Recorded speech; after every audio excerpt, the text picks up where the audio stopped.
What's up, everybody? Hopefully you're all doing well and having yourselves a very, very fantastic day. My name is Jason Joseph. This, of course, is Play-by-Play with JJ. Hopefully you're all doing well. All right. So, well, the Phillies, they were the Phillies today. I know that today was opening day. The bullpen sucked, but you know what? It's time for Sixers basketball because this is what really matters right now. If there's anything that is at the top of the priority list, it's the Sixers and the Flyers. With all due respect to the Phillies right now, and boy, do we love our Phillies, and we give them a lot of praise whenever they do things really well, even though the bullpen was atrocious today. The fact that I'm even talking about this team right now is not a good thing, and it shouldn't even be worth my time. So let's just dive into the Sixers. Tyrese Maxey against the Cleveland Cavaliers has been unstoppable. The last time that he played, he had 24 points, 7 assists, and was also was able to get 5 rebounds too. He's been averaging a lot of points this year versus the Cavaliers. And Donovan Mitchell, Darius Garland, if you put any guy on the perimeter on him, it's going to be really tough for them to stop him at the rim. With all due respect to the Cavaliers, the Cavs have a very good team this year, but the Sixers have beaten them undermanned without Joel Embiid. Now, one time when they did play, they were also without Donovan Mitchell as well. Oh, what's up, Hardcore? What is going on, Katie? What is up, everybody? Man, come on over here. I appreciate you guys for being on here and for being so supportive. And thank you to those of you that showed out today. Thank you. I really do appreciate that. We're going to have a heck of a baseball season. I know that today was a little bit loose because we ran into a lot of technical difficulties and I couldn't even upload everything. But no excuses. We did the best that we could, and we're moving on to the next one, and that is the Sixers game right now. So it should be a fun game between both of these teams. This is a must-win game for the Sixers. Obviously, you're coming down to the home stretch when it comes to the end of the regular season. You have 9 games left, and the winning matters now. It matters now.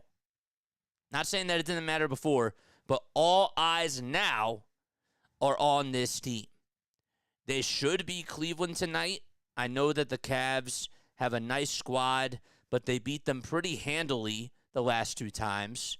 And you need, after that heartbreaker of a loss against the LA Clippers on Wednesday, you need to go into the Rocket Mortgage Fieldhouse and you need to do your business. That's all I got to say. Rebound the ball. Box out. Get ready. Dive for loose balls. Those things matter now.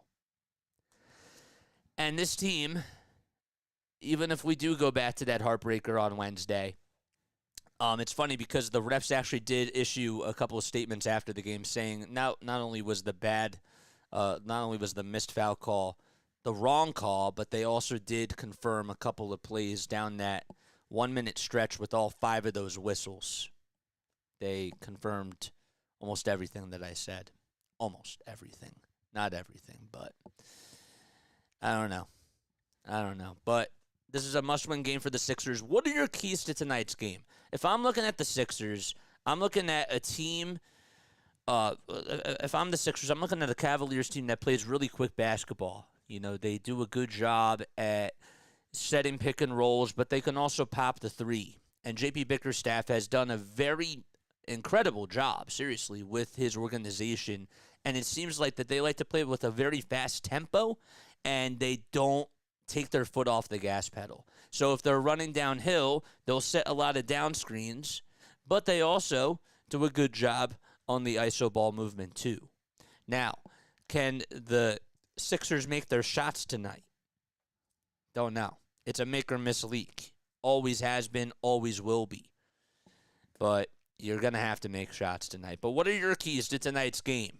I'm going to say rebound the basketball, make your shots, and also I need Nick Nurse to actually have his lineups intact tonight because I think that we've kind of given him a little bit of a pass with the injuries that have been going on with this team. But I wish that KJ Martin did play a little bit more against the Clippers. I thought that he did a good job on Sunday against the Clippers, and that there was something to be said about his defense there. I would like to see Nick Nurse coach his tail off today. So, Mike Green says, so when do they get pay suspended or game suspension, or how about they not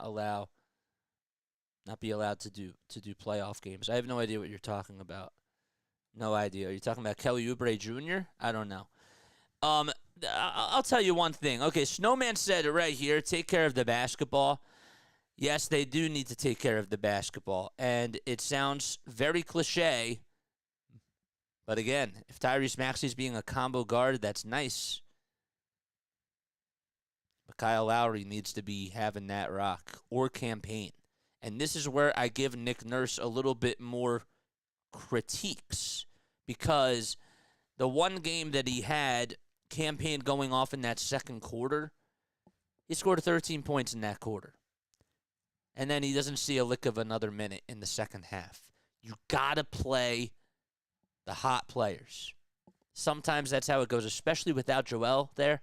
You need to ride the hot wave and then just know when to take your foot off the gas and make the changes. It's a lot easier said than done, but that's how I feel about it, man. That is really how I feel. But how do you feel about this game? I'm feeling pretty confident with a win today. I really am. I think that they can beat this team. They like I said before, they won their last two games against them without Joel Embiid, and why not beat them a third time? I've seen this Cleveland Cavaliers team. I saw them come back from a 24-point lead against the Boston Celtics, but then yet again, the Boston Celtics also blew a 30-point lead to the Atlanta Hawks, and they lost to the Hawks twice this week. So it's just interesting the way that the NBA goes. Let's get up early and not worry about a bad call at the end. I do agree with that. I think that you're 1,000% right, Mike. And thank you so much for coming on here and for always being a big supporter of our channel. Because, yes, you are right. You need to build that lead early on. If they can go out and give you like a 12-2 run and you force Cleveland to call a timeout 2 minutes into this, that's a good start. That is what I want to see. Now, they need to also lock up on defense. And part of the taking care of the basketball and the cliche that Lumball's talking about, he's not just talking about offensively. I know what he means. He means that on the defensive side, they can't get too stuck in the zone. They need to play man-to-man. They also need to do, if Donovan Mitchell's going off, you may want to consider pulling up on double teams. You need to make quick decisions, and you need to be locked in. So just play Sixers brand of basketball. Here we go. So the starting lineups are out for both teams. And for the Philadelphia 76ers, their starting five. It is Maxey, Lowry, Oubre, Harris, and Bamba. And the Cleveland Cavaliers will have Garland, Mitchell, that's Darius Garland, Donovan Mitchell, Max Strus, Evan Mobley, and Jarrett Allen, the former Brooklyn Nets. Yes.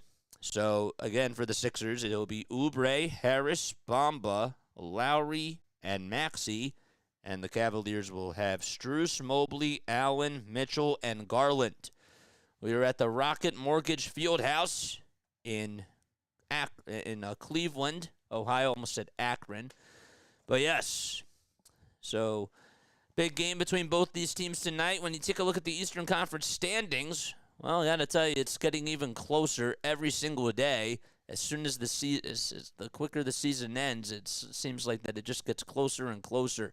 There's Kyle Lowry who hugs Tristan Thompson over on the Cavaliers bench. Sixers in their blue and white uniforms. They have the white numbers and the white letters on both the front and the back, along with the red stitching on the outside part. It's a little stripe area. There's Donovan Mitchell wearing his face mask. His little Phantom of the Opera mask, except it's more kind of like the mask that Richard Hamilton had. That's the best comparison I can make. The Cavs are in their white and red uniforms. They look pretty interesting for sure. They have red numbers on both the front and the back, but it's really just like it's really just a white shirt, but it has like this really cool text on both the front and the back. I think it's cool. And a little basket in between both sides of the V. So Bamba and Allen will be going up against each other, two guys that are at least 7 feet tall. And Bamba helps it was actually Allen that actually ended up helping the Cavs win the tip-off. So the Sixers will be going from left to right, but the Cavs first going from right to left. The ball gets knocked loose. Lowry on a little drive. Hands it off to Maxey over on the far side. And the Sixers are going now from left to right. Harris steps into a three-point shot. It's way too strong. And Mobley is able to come up with the rebound there. We do have a ball that goes out of bounds, but it was last touched by Kyle Lowry. It deflected right off of his hands.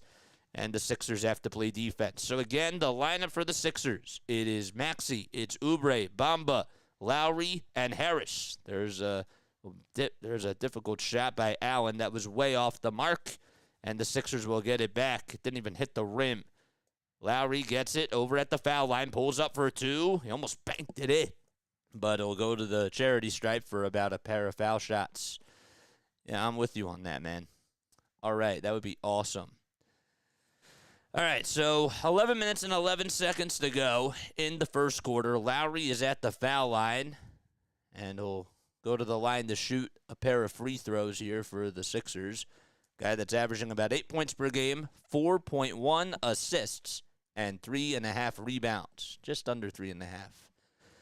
And he makes the first foul shot, and the Sixers have a 1-0 lead. So Lowry's still at the line for one more. There's J.P. Bickerstaff, who's in his 5th season as the Cavs head coach. He has 164 wins, 154 losses, but this season he's really done an awesome job at just getting his players to gel together and take steps forward. The second foul shot is good, and that's a 2-0 lead by Philadelphia. So Lowry makes both free throws. Sixers have to play defense as the Cavs go from right to left. Mobley, bouncer towards the three-point line. It's Jarrett Allen. We have a foul called. It'll be on the Sixers. So here are the Cavaliers in a snapshot. Mitchell's averaging about 27.5 points per game. The Cavs are 44-29, which makes them 4th in the East.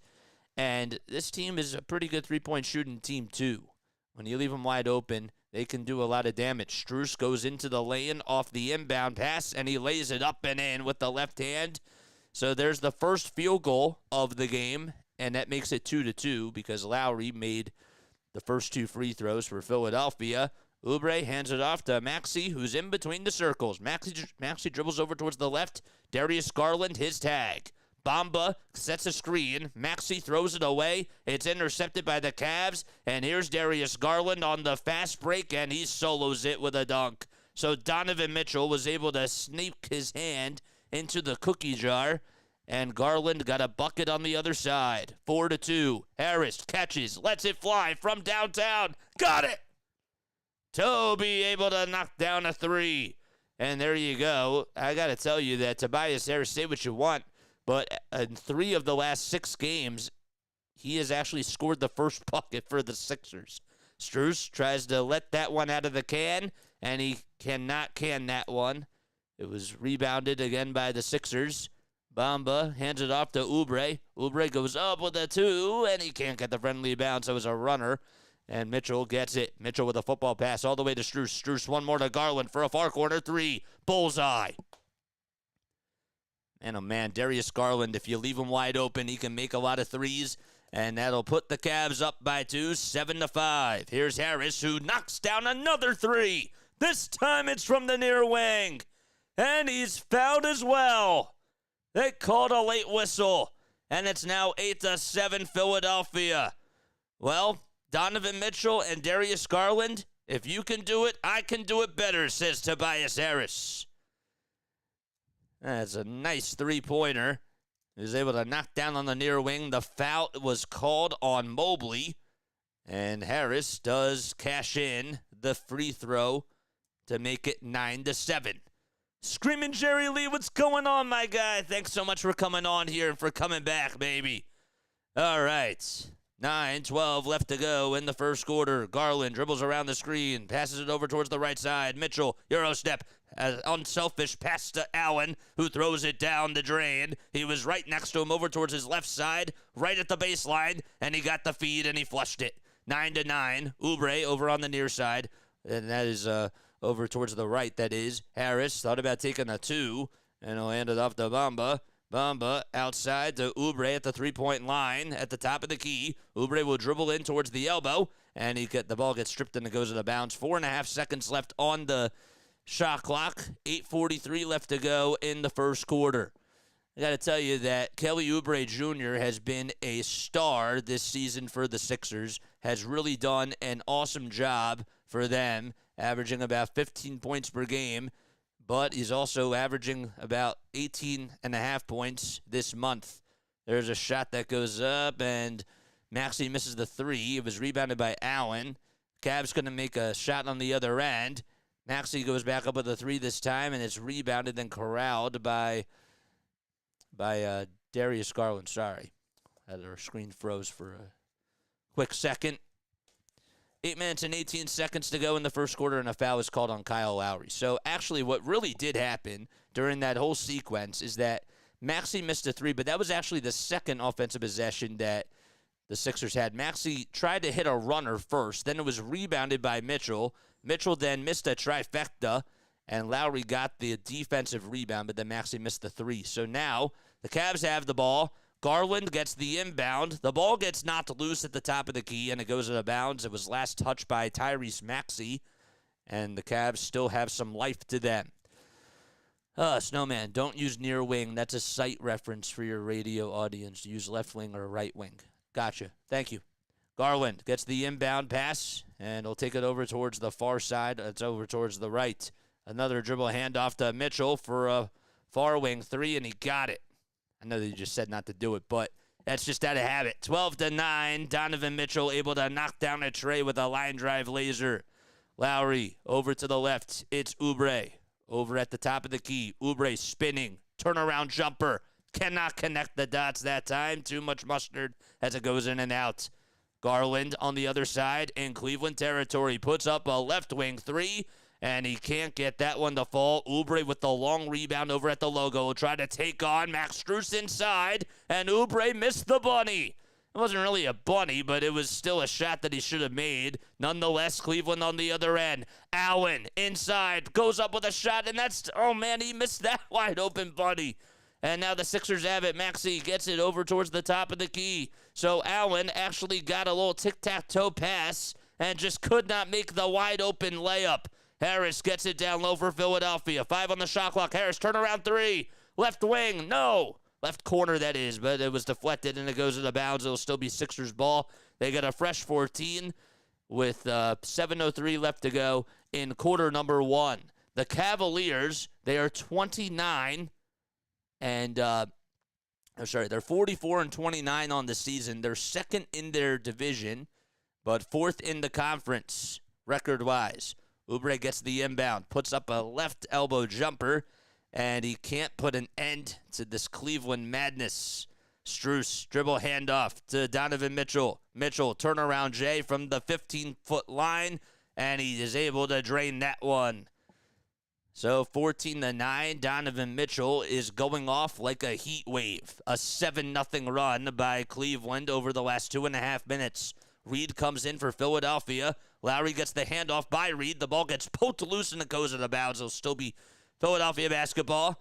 And we have a timeout called with 6:28 left to go in the opening quarter. A 14-9 start in a very big game between both of these teams, the Sixers and the Cavaliers. Who will win the battle?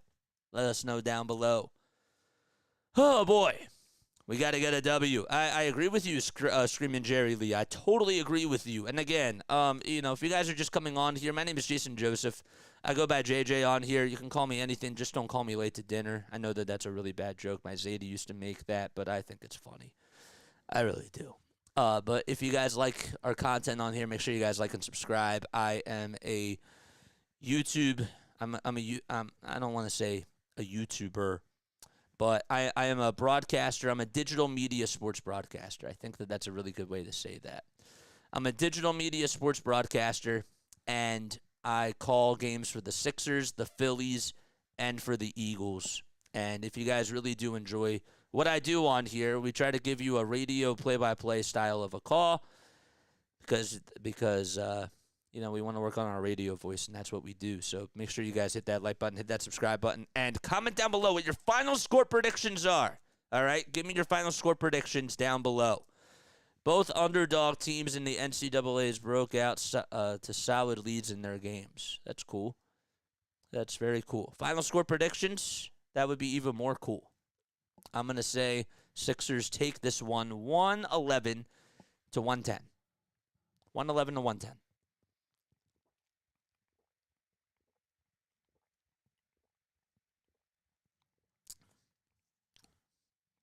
It will come down to the wire at the end. That's all I got to say. Referees for tonight's game. You got Pat Frayer, who's the crew chief for tonight. You got Diedrich Taylor as the ref and Robert Hussey as the umpire. 109-100 Cavs, says Hardcore for All. Okay. All right, let's do some over-unders tonight. Over-under 25 for Tyrese Maxey. Does he get over 25 or does he get under 25 points? Comment down below. I like these little over-under things. I think that we can do that for almost all the sports. 115 to 110 Sixers? Screaming Jerry Lee? Okay, there you go. Nice. Good stuff. Good stuff, my guy. There's Darius Garland, who's averaged about 24.3 points per game this season against the Sixers, and is also averaging about 8.7 assists per game as well. He had 32 points on November 21st, which was the first game of the season that they played against the Sixers. Maxey will get the inbound. He steps back, pulls up for a three, and it's a little short, and Maxey took a little quick fall as he lost his footing. But Donovan Mitchell got the rebound. A little handoff down low to Mobley. Here's Mitchell who gets it back. Mitchell tries to throw it, and it gets called for a travel as he picked up his pivot foot, and it'll be Sixers ball. 6 minutes and 8 seconds left in the opening quarter. All right. He can do that over. Okay, so over 25 for Maxey. Okay, cool. 6 minutes left. Reed gets it at the top of the perimeter, and he'll look to dribble, hand it off, and actually thought about taking the step-back elbow jumper over Jared Allen, but he'll throw it, almost threw it away to Donovan Mitchell. This time Reed gets it back, though, and Reed this time throws it away to Donovan Mitchell. So the first time wasn't a charm, but the second time was, and Mitchell ends up going down with a little dunk out in transition. That's the second time that the Sixers have made a careless turnover, and the Cavaliers made them pay for it. A 16-9 start out in Cleveland. Not on the Sixers side, though. Harris on the left side. He'll try to back down his defender as the Sixers go from left to right. Harris down low. Reverse layup. Got it over Mobley. He beat Evan Mobley and got right to the baseline and made an underhanded scoop underneath the basket. And Tobias Harris is going off today. 5:05 left in the first quarter. Strus gets the ball intercepted by Paul Reed. Reed to Maxey. Step back. Three-pointer. Yes! And a timeout called by J.B. Bickerstaff. So there you go. That's what you call catching lightning in a bottle if you're the Sixers. Tobias Harris goes off and makes a nice little underhanded scoop. It was a little reverse layup, and then Tyrese Maxey just cans a three. And we have a timeout called by Cleveland. It's 16-14 out at the Rocket Mortgage Fieldhouse. What's up, man? You can. So I'm guessing we get the good face Toby. Okay. I'll take it. You know? I'll take it.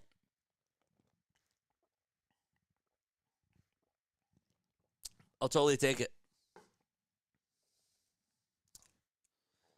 If you guys would like to donate to the channel, please, don't feel obligated to do so. But, we do try to give you the best play-by-play on here, and we want to really make a strong impact and grow the brand as we're doing it as well. So any sort of donation would be an absolute plus. For those of you that did miss the announcement today, I did want to let you guys know we have a couple of things that I am going to announce. So I am going to, first of all, I am doing a giveaway. I'm giving away a Phillies 2023 Red October hat for celebrating our 2,000 subscribers because I really want to get there. So I'm running a little promo. There's going to be more details about it tomorrow. If you tune into the Phillies game, you'll be the first ones to hear about it. I will also post it eventually on the community tab, but that's thing number one. Thing number two that I wanted to also bring up is that Snowman Multimedia, okay, he will be covering the Phillies game. For those of you Phillies fans that are out there that also tune into these, he will be covering the Phillies game on Sunday. The game is at 1:35 Snow. I saw your comment before. It's at 1:35. I got to talk to you, and we'll go over the logistics about everything. But, yes, you're going to be on, all right? When you're on this seat, man, I'm going to tell you straight up. When you're on this seat, you're on the seat. So take advantage of that. And you always do. But there's a big, these are big shoes, So enjoy it. I'm excited for you. And I'm really happy that you're going to be doing this because it does me a solid. And then the last thing I wanted to announce, guys, is that we are going to be starting channel memberships. So we're going to be doing that in 2 weeks. More details about that, too. But long story short, one of the things that we'll be doing is my members will get more podcasts from me. There's a reason why I haven't really been posting a lot of podcasts, and that's going to be specifically for my members. And also, if you guys want to come on to or during the fifth inning for baseball, even though you guys may not be the biggest baseball fans in the world, you'll have the chance to do that on Wednesdays or Saturdays, and you'll get to be able to talk during the game as I'm streaming. So there you go. All right, so Struce gets the inbound, and he gets fouled. He'll end up making the two, and he goes to the line for one more, and he knocks that one down. 19-14 with 4 minutes and 45 seconds to go in the first quarter. Just wanted to be sure that I promoted all that sort of stuff. And the Sixers throw it away. It'll be stolen back by Evan Mobley, who gets it in between the circles. Mobley is looking to hand it off to somebody. This time he'll hand it off to George Niang, former 76er. The little minivan, Struce, over on the right elbow. He'll kick it out, and a three-pointer by George is way off the mark. Over from the left corner. So 7 seconds are left on the shot clock. 4 minutes and 23 seconds are left in the first quarter. It's heads or tails with Toby. So they do say that Buddy Hield, didn't see if there was a foul there or not, but there was some marginal contact, and actually it's just a block. It's just a block. Buddy Hield just got a block. So it was just last touch by him, so that's why the shot clock is still at 7 seconds. Garland, Struce, Mobley, and now Merrill. That's who it is. They just showed Merrill just coming in. I was like, somebody's coming out. It is Struce. All right, so here we go. We have an inbound coming for Cleveland here. It's Okoro who will inbound it. Will inbound it to Garland. Garland steps into a two, tries to tip it back up, and Harris doesn't even have to jump. The ball just lands flat into his hands. Harris kicks it out to Maxey. Wide open three. A little short. Hield with the offensive rebound, though, and goaltending is called. There you go. 19-16, and Buddy Hield gets fouled on the old-fashioned three-point play as Mobley was the guy that caught him in the act of shooting, and that's how he fouled him. 19-16, 4:08 left to go. Buddy Hield has been ice cold for the Sixers. What else has really been new with him? But 12.5 points per game, that's what he's averaging, along with 3 rebounds to go along with it. And he connects at the charity stripe. It's 19-17 with 4:05 left to go. Cavs up by a deuce. Garland will try to dribble past Nico Batum. Garland to Niang over on the near side. Merrill will hand it back off to Garland over at the logo. He'll dribble over towards the right. 5 on the clock. Niang over on the near corner, tries to lay it up and in at the baseline, and he does. He just had a little bit of daylight and was able to be set free, 21-17 with 3:40 remaining in the opening quarter.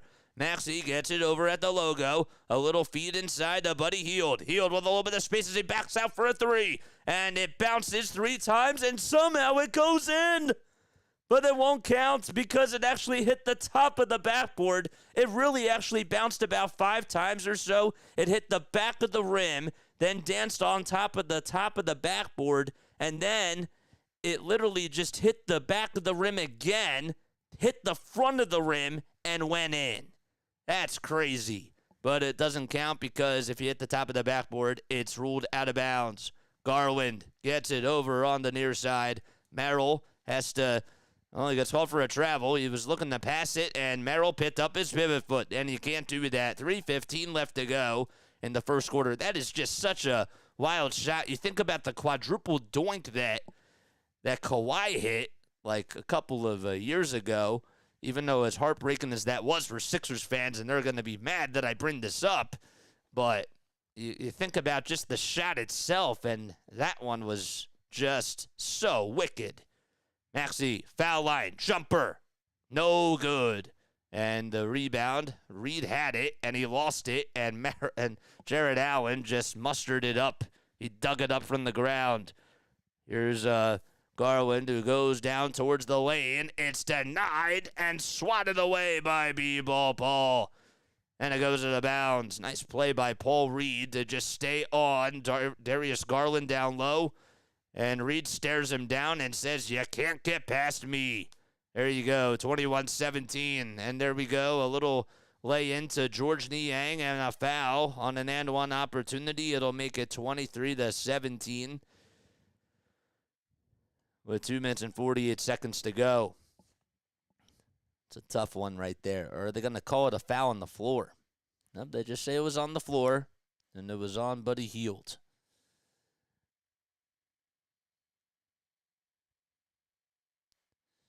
But they are going to review this. I didn't know that they could actually review this. See, these are the things that are never fully clear because it's written in the rules that they can't necessarily review shots. But they are going to review this to see if Buddy did foul, or if Oubre, that was, did foul Niang on the floor. I don't even know if he fouled him, to be honest with you. I have to look at it from another view. That view is not there. They called Buddy Hield for a shooting foul. It says on the ESPN app, but it looked like Oubre got called for the foul. Rising Rhino's here. What's up, man? How you doing? What is going on, my guy? So it's an official review. 21-17 at the Rocket Mortgage Fieldhouse in Cleveland, Ohio, with 2 minutes and 48 seconds to go in the opening quarter. All right, so Tyrese Maxey so far in this ball game has 3 points. That's it, and 1 assist. The Sixers have gone pretty quiet so far, but they need to start making some noise. So replay does support the call, and again, it was an official review, so that means that it's just going to be an and one opportunity. Showing some lovers some course. All right, so it's not a shooting foul. So the call is overturned. ESPN got it wrong. Of course they did. And it'll just be Cavs ball. They won't count the 2. And with 2:49 left to go in the first quarter, it'll be Cavaliers ball as they'll inbound it from the near sideline. So the Cavs are going from right to left. Garland inbounds it to Allen. Allen will hand it off to Merrill. Sam Merrill, that is. Merrill doesn't know what to do with it. Gets a little bit of some space for 3. And that one goes in and out again. A rebound by the Sixers. Sixers have to do a better job at just playing better in the zone on defense. Maxey on a drive, underhanded scoop, and he just was able to get it over Darius Garland. Nice little finish by Tyrese Maxey. Here's Merrill again, bouncer outside to Okoro. Okoro will go in towards the lane, and he can't finish it. He flopped over Nico Batum. Sixers on a breakaway. Oubre on a drive, got it. He slams it home, and we tie it up 21-21 with 2:04 left in the first. So just talk about some momentum-changing basketball right there. Kelly Oubre unselfishly got the handoff from Buddy Hield, and he just took it all the way to the rack himself. Garland gets the inbound. They'll take it over towards the Cavs side. They'll kick it out. Three-point shot wide open. Wide left that was. There you go. 21-21. Nico with the rebound. And Isaac Okoro was the one that missed the three. He has to play defense. Tyrese Maxey trying to go up against Donovan Mitchell here. Actually, it's Isaac Okoro, that is, excuse me. Maxey hands it off to Batum. 5 seconds left in the shot clock. Reed had a lot of wide open space to take the three. He'll go in towards the baseline, but he still missed the layup anyway. It was over on the right side, and he thought about taking the three and literally waited about 3 seconds, but he took it all the way to the cup with a left-handed layup. Sixers up by 2. They're on a 6-0 run. Niang, unselfish bounce pass to Allen. Allen gets it stripped by Hield and stolen. Hield off to the races. He'll go out in transition. No. Batum, rebound. First try. No. Second time. Yes. Nico Batum able to get the follow through. 25-21. And now an 8-0 run by Philadelphia. Garland, pump fake, kick out to Merrill. Wide open three at the top of the perimeter. Bullseye. And it's 25-24. Sam Merrill, a big shooter for this Cleveland Cavaliers team, shooting 41% from the field, has been very strong. The 6'4" guard from Utah State. Maxey hands it off to Buddy Hield. 5 seconds left in the shot clock. 35 seconds to go in the first. Down low is Reed. Reed has to go up with it quickly, and he tips it up again. No good, but, oh, man, it's a long rebound by Darius Garland. He had 2 attempts to try to do it. The tip back was a little bit strong, and Garland now just trying to milk the clock down. 15 seconds left to go in the first quarter, and about 3 seconds separating the shot clock from the game clock. Garland on the drive, a little zigzag, kick out again to Merrill for 3, and Merrill knocks it down and will get an and one opportunity as well. Oubre fouled him and took a hack right at him, and Sam Merrill just unconsciously will provide a 6-0 run for the Cleveland Cavaliers. 8.8 seconds to go in the first quarter, but Sam Merrill knocking down a clutch 3 from the right side as the Cavs again go from right to left. Just sometimes you can't stop your motion, but Oubre, of course, tried to close him out and could not do so, and we have a foul called on him. So Merrill's at the line. This is a guy who's literally averaging about 8.3 points per game, 2 rebounds, and 1.8 assists to go along with that. He's 27 years old, and, well, the 27-year-old leading the Cavs to on the 7-0 run. Sixers down by 3. Shot clock unplugged again. Maxey gets fouled out in the Sixers front court. Oh, man. What's up, Dallas? What's going on? What's up, Rising Rhino? I miss you guys, man. I was like, where have y'all been? Y'all have gone silent.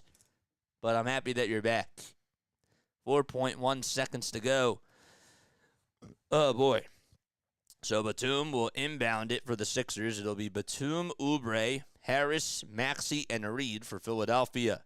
Batum, bouncer to Maxey. Maxey on the near wing. He'll try to take it over towards the left, the right side, and it's swatted away by Evan Mobley, and that's going to do it as we go into the second quarter. Sixers trail by a 3, and they're down 28-25. All righty. I will be right back, and I will see you very, very soon. Don't go anywhere. Don't change that channel. Hit that subscribe button, and hit that thumbs up button if you haven't done so already. See you soon.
All right, we're back on here. Hopefully you're all doing well and having yourselves a very, very fantastic day. The name is Jason Joseph. This, of course, is Play-by-Play with JJ. Make sure y'all like and subscribe and hit the notification bell icon. Sixers have the rock as they're down by 3. So we start off the second quarter.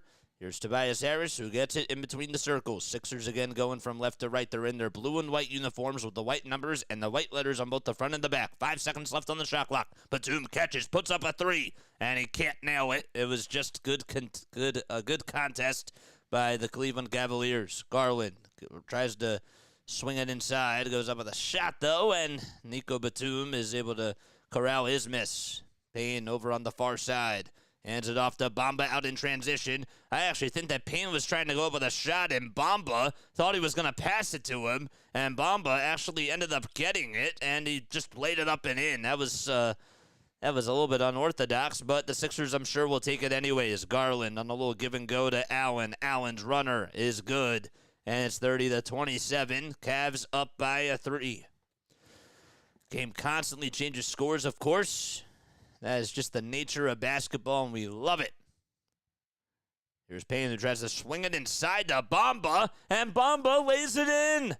What a pass by Payne. Man, he was over on the far side. He was over on the near wing, over on the right wing, and he had a defender on him, and somehow it was a wild pass, but he was able to get it to go. It was planned and everything, and, well, he was able to make that. Here's Sam Merrill again from 3, and he nails it again. Man, he's just been a sniper for the Cavaliers off the bench. 33-29, and we're 2 minutes into the second quarter. Payne will try to pass it, but he doesn't know what to do with it yet. Now he starts to get a move. Payne goes over towards the left side of the baseline and connects again on the little layup. 33-31, the Sixers have been looking at a 3-2 zone so far in this second quarter, as Batum can't get back on defense, and we have a layup made by Darius Garland. It's been back and forth in this second quarter. Both teams have just been providing some good offense, and Philadelphia looking to try to get the better end. Payne in between the circles, a bouncer to Batum. Batum lost it, but it goes into the hands of deflected to Payne. 5 seconds left on the shot clock. Oubre over at the foul line, but we have a foul called, and it'll be on Merrill with 9:30 left in the second quarter. The Sixers put up 25 points in the first quarter. This team, they beat the Cavaliers. They actually lost to the Cavs on November 21st. They're up 2-1, though, in the regular season series. So they won the other 2 games. The other one was on February 12th, and after that it was February 23rd. Harris gets the inbound pass, puts up an elbow jumper, and knocks it down again. 35-33 with 9:12 left to go. Niang left wide open on an island, and he can't make the 3. Second time, though, off the rebound by Okoro. Bang! George Niang with a banger from downtown. And that makes it a 5-point lead, and a timeout called again by Nick Nurse as he wants to re-rally the troops. And we go into a break. Sixers will be back on the other side.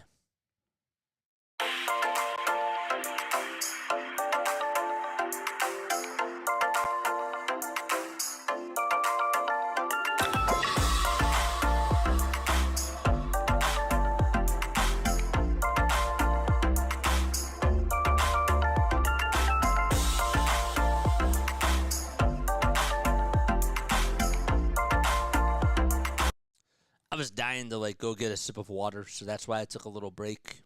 That closeout though was perfect. Thanks, Dallas. I don't celebrate Good Friday, but I do appreciate the wishes. I do wish to those of you that do celebrate or who do celebrate. I do wish you guys a very good Friday and a happy Easter for those that do celebrate. All right. This is a big game for the Sixers. I'm looking around. I'm looking at the NBA scores. I'm watching Orlando. They're down by 2 to the Clippers at halftime. I'm seeing the Pacers. They're up by 5 against the Lakers. All these West Coast teams taking on some of these East Coast teams that we are going up against. So that's what's been going on. It's been tough. Eat your fish. What's going on, man? I was going to say something and then I forget what it was. Any other game that's going on that's important? Miami is up by 2, but that game just got started, so there's about 6 minutes and 54 seconds to go in the first quarter. If you guys really do enjoy my content, please make sure that you spread the word out there to all the other Philadelphia sports fan lovers that are out there. All right? I would really appreciate that. So I asked about over-under tonight for Tyrese Maxey in the scoring department, and I set it at 25. Somebody or a couple of you said over, and maybe one of you said under. That was a crazy shot from Cam. Did you see it? I thought that I did that call justice. Yeah, that was a wild shot. Didn't even count. I thought I described it well. If you guys have any critiques on here about how we call games, like actual critiques or things that we can be getting better at or things that maybe we can implement more, please comment down below, or you can also email me at jasonjosephonair@gmail.com and give me your thoughts, because I would really appreciate that. If you guys also want to donate to the channel, please feel free to do so. Payne will get the inbound pass for the Sixers, and he'll take it past the half-court logo, hand it off to Nico Batum. Batum will try to bounce it inside to Oubre. Oubre down low, goes up with a 2, and Oubre missed the shot. He gets it backed off the rebound by Bamba, and he throws it up, and Oubre turns it, or is able to turn that over that time. It's 38-33. There's a bad pass as the Sixers come up with a steal. Bamba throws it down, but Oubre gets called for the offensive foul. It's so confusing sometimes because it's so quick on here that sometimes it gets a little bit confusing. Are we having fun yet, says Larry? Not really. Now we are. Dude, Oubre got fouled. Yeah, he did. He did. That's what I was a little confused about, but whatever. Whatever. So Oubre gets called for his third personal foul. Philadelphia down by 5. 38-33 is the score. We're at the Rocket Mortgage Fieldhouse in Cleveland, Ohio. The Cavs are 15 games above 500. It's 44-29. Or sorry, they're 44-29 on the season, and are also 23-14 at home as well. Some more substitutions for both teams. 8:30 left in the second quarter. Here's a Garland again, who will hand it off down low to Mobley, but the ball gets deflected and it goes out of bounds. So Max Strus will come in for Darius Garland. Donovan Mitchell will also replace Sam Merrill, who has had a very good game so far, has made a lot of shots, has taken a lot of threes, and again, a guy that averages about 7.5 points per game, literally led the Cavs on a 7-0 run to end the first quarter. He now, in the game, has 10, and he's 3 for 4 from 3. Mobley will get the inbound pass, and he'll get it over towards the far right side. Mobley goes down low to Reed, a kick out to Niang again for a wide-open 3, and George Niang providing another bang against his former ball club. 41-33, that was a flamethrower from pretty deep. 8:05 left in the second quarter. Batum hands it off to Lowry, wide-open 3 at the top of the perimeter, and he answers back. And the Sixers down by 5. So a game of runs and back-and-forth action between both these teams. In the Eastern Conference, we're fighting for a top spot and trying to get into the playoffs. Sixers just trying to fight for a spot, period. Strus on a drive, goes up with a layup. He thought he was fouled. He wasn't, but he does make the layup anyways, and that makes it now a 7-point lead. Payne dribbles over towards the right, and he'll have to kick it out to Harris. Harris at the foul line extended, trying to go down low. Finds Reed. Reed, reverse layup. Got it. And one. Mobley with his third foul. And Reed gets the feed and shows Mobley how it's done. Just a good ball movement by the Sixers. Harris was able to get it over towards the elbow, and they did that little tic-tac play where they try to find Paul Reed or whoever is the guy that's supposed to cut back door wide open. Even though Reed wasn't necessarily wide open, he still had a little bit of space, and he made a really nice layup, and he'll get the and one opportunity to go as he drains the foul shots. guy that you really can't count on at the foul line, but you'll take it if he makes it. 43-39. Here's Mitchell, who puts up a prayer from way downtown, and we have a foul called on the floor. Bob! What's up, Bob? Bob Yoder. There you go. What's up, Bob? How you doing, man? Dude, Oubre got fouled. Yeah, I think I read that. All right, 43-39. Niang catches, lets it fly from 3, and can't get it, but we have an offensive foul called, and it'll be on the Cavaliers, and the Sixers will be getting the basketball back. It was actually a turnover. It was an offensive foul on Max Strus, and Ricky Council the fourth will come on in for Philadelphia. Maxey over at the logo, dribbles over towards the right. Sixers go from right to left. Here's a handoff to Harris. Harris over at the far elbow. Over towards the right side. 10 on the shot clock. Harris backs out over towards the logo. And he'll be at the three-point line. He'll hand it off to Council. Wide open corner 3. Bullseye! Well, Ricky Council the fourth is able to knock down a bomb from another area code. And that was his first shot of the game. Mitchell behind the back bounce pass to Mobley. One more to Niang for 3. And George Niang answers back with a bang himself. 46-42. Jeez Louise, 6:28 left to go. George, man, even though they said that he was so flat-footed with the Sixers, when he makes threes, it's tough. Harris thought about taking the 2, and he tried to go up with a little layup, and Reed can't get the rebound. Man, Paul Reed just got boxed out by Evan Mobley. Strus, the former Miami Heat member who made it to the finals last year, is able to pass it off to Mobley, and Mobley does get fouled. He'll go to the line for 2 more free throws. A foul called on Philadelphia. Well, I got to tell you that this atmosphere is pretty loud here, it looks like. They have a very good crowd at the Rocket Mortgage Fieldhouse. It's 46-42. Referees for tonight's game, as the first foul shot is good. We got Pat Frayer, we got Deidre Taylor, and Robert Hussey all in there for the crew chief and the refs. We'll be averaging about 15.5 points per game and just under 10 rebounds, 9.9 to be exact per game. Second foul shot, it's up and in. Sixers down by 6. 6 to go at 6 minutes. Maxey gets it over towards the near side, but gets the ball knocked loose by Strus, and he thought he was fouled, and he was, but Strus will find Mitchell, and Mitchell is set free, and an easy layup is made. That'll make it 50-42. All right, so Mitchell able to answer on the one end. Can the Sixers respond on the other? Maxey gets it at the Rocket Mortgage Field outside. He's looking for Tobias Harris. Harris sets a screen. Maxey, ISO, and he'll pass it to Harris for 3 straight away. Yes! Harris able to knock down a trifecta, and that makes it 50-45. Mitchell on the near side, trying to take on Maxey. A swing out all the way to the far corner for a 3, and that is no good by Marcus Morris Sr.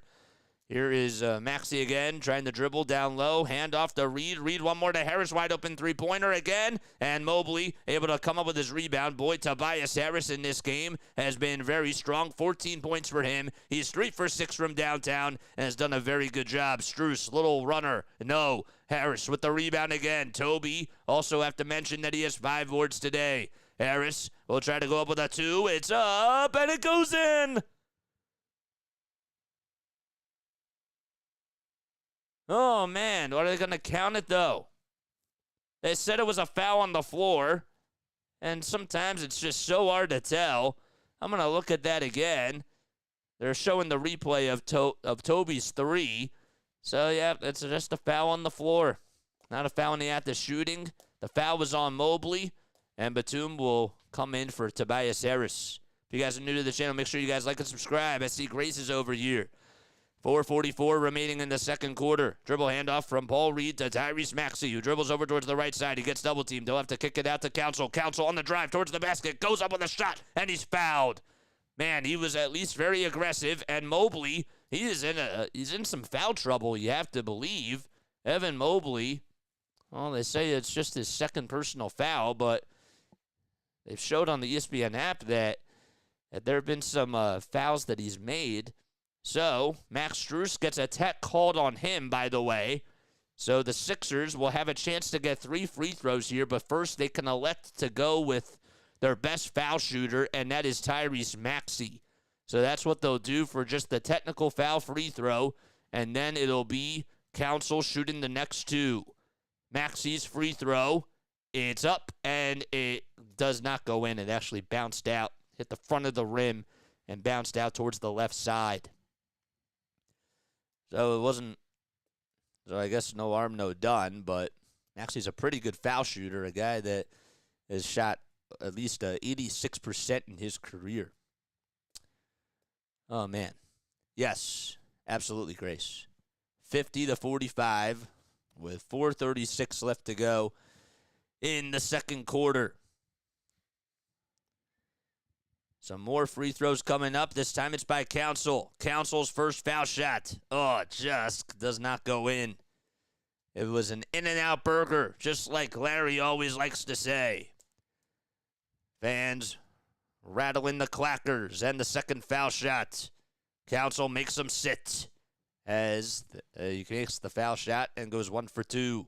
Council deflects the ball, goes into the backcourt, though, and Donovan Mitchell gets it back. So the Cavs advanced it, and it went all the way down. It was a nice little home run pass by Mitchell, and it's in the Cavs front court. 5 on the shot clock. Strus at the top of the key. Allen down low. One more for a three-pointer by Garland. And the long rebound by Kyle Lowry. Lowry beat Garland to the punch. Lowry gets tripped up by Garland, and a foul called on Garland.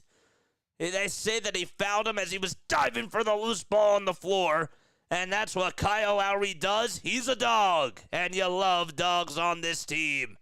Lowry just doing a good job at just beating.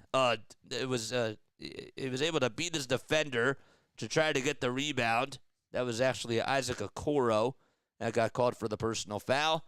And Lowry is going to go to the line for 2 because the Sixers are in the bonus. You know, like in and out. I feel that. Kyle Lowry's first foul shot that's up and in. That's why we got Chick-fil-A tenders, and we have that brickin' for chicken for the Sixers. You know what I'm saying? So that's why it's great that way. It's a great little souvenir too. Hungry dogs run faster, says Bobby Oder. Yes, absolutely. 4:08 left to go. Lowry knocks down the first foul shot. The second one, he gets the green light. And he knocks it down as well. Philadelphia down by 2 points. It's a 6-0 run over the last 72 seconds. 82 seconds, actually. Can't do math. Council trying to play defense over Donovan Mitchell. Mitchell has to throw it, and he'll find Okoro. Okoro down low in the lane. And we have a travel called on Okoro, and Philadelphia gets it back again. Boy, Isaac Okoro is frustrated with the refs. There you go. We're finally getting some whistles, and guess what? The Cavs are getting called for turnovers, and Philadelphia could tie it with a 2 or take the lead with a 3. Oh my gosh. 3 minutes and 48 seconds to go in the second quarter. There you go. So Maxey, Batum, Reed, Hield, and that's Hield in there for Philadelphia. Maxey goes up with a high arcing runner. No. Reed got the rebound. It's stripped, though, and a foul called on the Cavs. It was stripped by Donovan Mitchell, and they said that he made some marginal contact, and J.P. Bickerstaff is clapping along.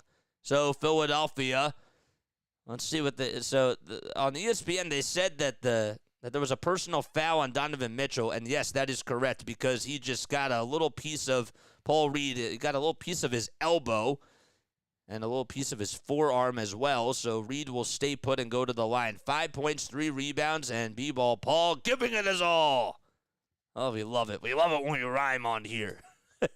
Sometimes we think to ourselves that we're poets even though we can't freestyle. 50-49 as the first foul shot is good. My gosh. All right, so Reed at the line for one more. He'll try to tie the game, and he does. So both teams at the half-century mark with 3 minutes and 25 seconds left in exchange. Allen has to throw it as he picked up his pivot foot, but they don't call it. And instead, it's a foul. Personal foul on B-Ball Paul. Thank you, B-Ball Paul. Yes, sir. We're tied up at 50 apiece. 3 minutes and 22 seconds to go in the second quarter. Mitchell will be the inbounder over on the near side. And he'll inbound it to Jared Allen at the top of the key. Handoff to Strus. Strus. Bouncer to Allen. Allen to Niang. Niang. Floater. Man, George Niang. Just able to get a lot of wide open space. How can you leave him wide open? I mean, there's a former Sixer. You got to at least get in his face. Come on. Oh, you got to bully him. Show him how it's done. 52-50, 2:55 left to go. Maxey, little teardrop pass all the way to Nico Batum. Buddy Hield to Maxey on the near side. 4.5 on the shot clock. Maxey moving quickly. Spinning. Turnaround jumper. No. Rebound, though, by Hield. 12 seconds left. Sixers have life. Hield. Oh, he had a wide open lane, and he tried to pass it. He tried to bounce it to Paul Reed, and Buddy Hield should have just taken the layup. Oh, my gosh. The Cavs do call a timeout, though, with 2:40 left to go. And the Sixers are down by 2. I just wish that Buddy would have just taken that, too. They don't say if it was last touched by the Cavs or not. I didn't really see. I thought maybe a foul was signaled, but fortunately that was not the case. And there we go. We got a timeout called. I'll be right back. Actually, we're going to keep things here. I'm sorry about that. Man, what a day. What a day. We got to get used to doing these doubleheaders again. I'm all tongue-tied. I've had a very, very weird day. Reed is a boss, says Screaming Jerry Lee. If you guys know any other people that would absolutely love this channel, please tell them about us and please let them know who we are, because this is what we do. We do play-by-play on here. We try to give you the best quality play-by-play that we can. I'm only 25. I'm going to be 26, guys. And, you know, this business, it's tough. But I've always learned, and I like to give you guys, I like to provide experience for you guys on here, because I think it's important that sometimes that you get to see the human side of things. It's really important that we just not only get the reps, but we also have a fun time on here as well. So I'm actually going to ask you, because I am curious, and my mind is a little bit all over the place right now. What's your favorite Sixers game that you ever got to go to in person? Or favorite NBA game that you got to go to in person? Comment down below. Mine is the 70-point Joel Embiid game. So, just keep working. You're great, says Grace. Thank you, Grace. I appreciate it. Grace, you missed it. You're probably not the biggest baseball fan, but we had at one point we had 75 people on there for the Phillies today. We had some really cool, we had some awesome audience members last year, and this year it's only going to get better, man. You should join. You should join. Screaming Gerald Lee says, I'm 44. That's crazy. I'm going to take another sip of water. Favorite Sixers game that you ever got to go to?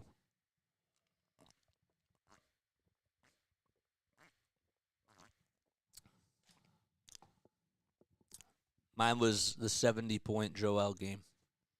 Got to go with one of my best friends. His name is Nick Earnshaw. God bless him.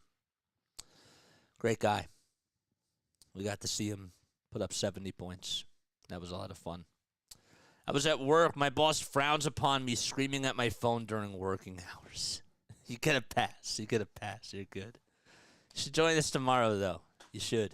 We'll be back on for the Phillies tomorrow. But that's a good excuse. That's valid. Finished dinner, and now I can pay attention. All right, so Larry has the spotlight on the Sixers now. So here's Batum, who inbounds it to Reed. Reed's left wide open for a 3, and he nails it. A guy that's shooting 42% with a really weird-looking jumper, and I mean that in the nicest way. Just able to knock down a 3 there, and you got to put a guy on him because it's money. It really is. Mitchell down low finds Allen, and everybody else was playing checkers while Mitchell was playing chess. That is just an incredible pass by the facilitator. 54-53, 2:05 remaining in the second quarter. Sixers down by 1 now. Maxey, all eyes on him. He's over on the far right side. and he'll take it all the way to the top of the key. He'll dribble it in towards the lane, goes up with a runner. No. Batum, offensive board. One more to Harris for three. Oh, Harris thought he had it. It was just too strong. And the Cavs get the rebound again. 8 offensive boards for Philadelphia, just 1 by the Cavs.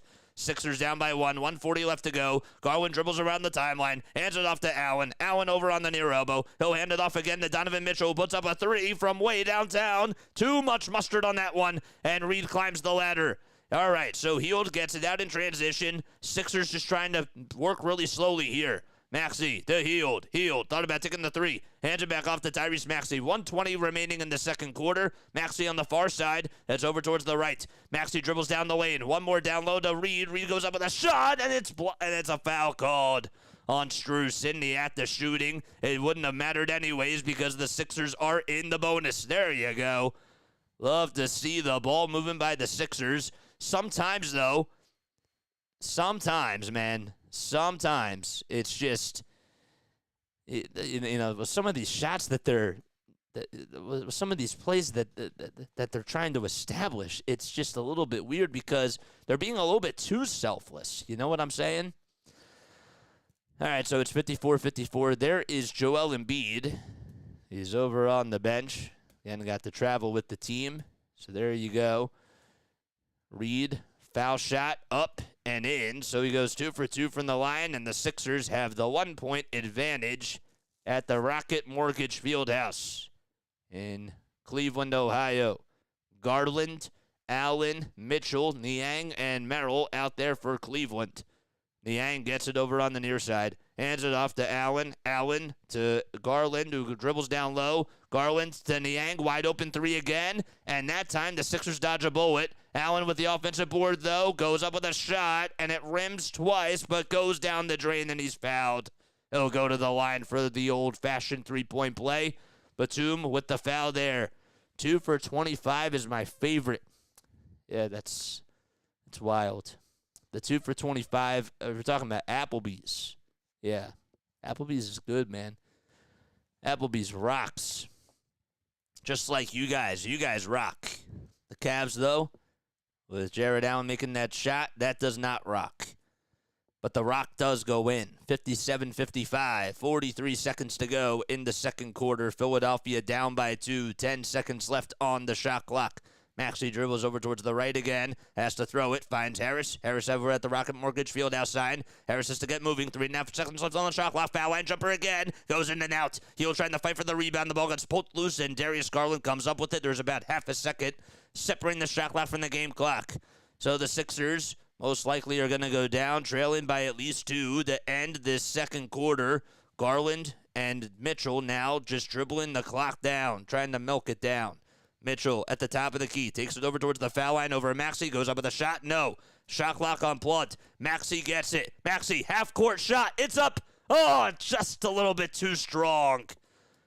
Well, Tyrese Maxey tried everything he possibly could, and Philadelphia down by 2 as they go into halftime. And we'll be right back in literally 2 minutes. 2 minutes. You can literally time me. I will be back at 8:44 p.m. Eastern Time. And I will see you very, very soon. Hardcore says, go take a long break. Rest that voice. We're good. We didn't push it too much on the vocal cords today for baseball, but I do appreciate that. I am trying to be more conscientious of that. So thank you. I do appreciate that. See you soon.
So, you know, our boy RB came on today to support us during the Phillies game, and it's only right that we go on and we give him a little raid for our game that we're doing right now. RB is live. Let's go over there.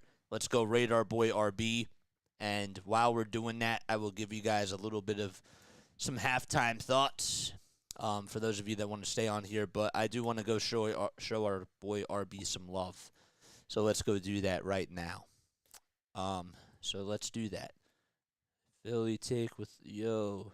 We'll just say play-by-play with JJ Raid. Play-by-play with JJ in the house. There we go. Nice. Grace is there. I see Grace there.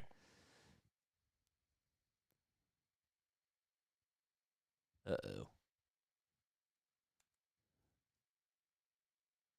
I hate it when it does that. It says, like, restart your computer. I guess that's like a graphics thing when it does that. Last I knew, 5. How many points does Maxey have? Maxey. All right, so we'll pull up the box score. Just give me 1 second. Daniel Walker, JJ, what's cracking? Let's go Sixers. Why is this not working? I guess that there's something going on. Maybe this is too full, so I'll have to pull it up on my phone. I just wanted to see RB's reaction, man. That's all I wanted to see. Where is he? So, yeah, all right, so let's do a little halftime report. So the Sixers are down by 2. It's 57-55. They started off flat today. Today was a flat day for the Sixers. They did not come out strong out of the gates. They didn't look like that they were poised out there to go for rebounds and to also, take more threes. Tobias started off strong, and that was cool. Tobias went on his little run, and he did some nice things. And I liked that. I thought that was cool. You never know what you're going to get from him sometimes, and when it's good, it's good. But when it's bad, it gets ugly.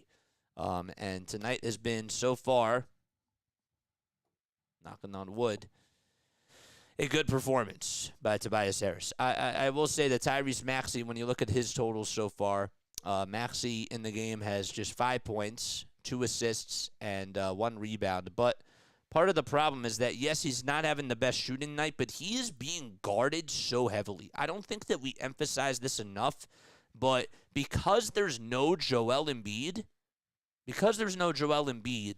Maxey's getting all the attention. And, before, when he came into the league, it was like, okay, you leave him wide open, he can make threes. Now everybody knows that not only can he make threes, but he's a very good finisher, and he can win a lot of races to the cup, and you have to make it so hard for him as a 23-year-old just to try to make Eurostep layups and all those types of things. So he does a very good job at it, and when he's on, but at 23 years old, he's facing these types of defenses where he has to have a lot of pressure on him when he goes all the way to the cup. That's just respect, So even though this season it's been a little bit statistically wise, it hasn't really been the best version of Tyrese Maxey. When you look at how he did last year, when you were watching him last year, you thought that he was more explosive. This year, I think he has had a really good year. I really do. I think that he's done a very good job this year. And I'm not just talking about like the point totals. I'm talking about from an efficiency standpoint. I think that he's been very efficient this year for sure. I hope I didn't miss anything from RB. But yes, I just wanted to say hi. All right, I got to go back. I will see you soon. I will see you soon, my guy. Okay. There we go. Okay, I'm back. RB talking too much. RB's talking too much. We talk too much on here, you know what I'm saying? Mike says, tell them refs to stop cheating for the Cavs. Honestly, I think it's been a pretty good officiating game. But I haven't really noticed too much from the officiating side of stuff. But I'm looking at it from just a broadcasting lens. Not saying that broadcasters don't look from it from that lens, but I have my own 2 eyes. And that hasn't really been something that has stood out to me so far. What has stood out to me and what has really caught the apple of my eye is Tobias Harris. I know it says that he's -6 out there, but he has 14 points. He's 5 for 11 from the field. He scored again. First bucket of the game, 3-pointer, and he's been good. He's actually been really, really good, you know? So, RB is talking too much. I don't think that he's ever heard that before. I think that's funny. I do. Oh, and maybe he gets that. I think that I don't talk that much, but I think on here I do talk too much. But during certain times I don't talk enough. He's so inconsistent from game to game. Yeah. Well, I get that. All right, let's take a look at some other scores. So overall, the Sixers need to do a better job at rebounding the ball, but they also, I would like to see them play more zone defense. I think that they have stuck a little bit more on the man-to-man side of things. I know that we don't really always go into X's and O's, and I'm trying to have that become a part of the vocabulary. I sometimes do say maxey looking at a 2-3 zone or a 3-2 zone, or, getting manned up. I don't really say manned up, but that's a good one. Manned up by Donovan Mitchell. It's hard sometimes, like when you're doing it in the act of doing it. I'm not like trying to blame myself or anything, but that's what I'm saying. Paul Reed has had a good game. Let's give our props to B-Ball Paul today. 12 points, 5 boards, 1 steal, 2 blocks. He has been the unsung hero in today's game. He came to play. There were a couple times where he tried to get a rebound, and even though he didn't fully have full possession of it, he was diving for the loose balls. He was putting his body on the line. Body on the line. And Tobias has actually had a good game, but I was still emphasizing that because that's what Toby doesn't do. But, yes, it's been a good game. All manned up sounds naughty. Grace, and you're the one that said to keep it clean.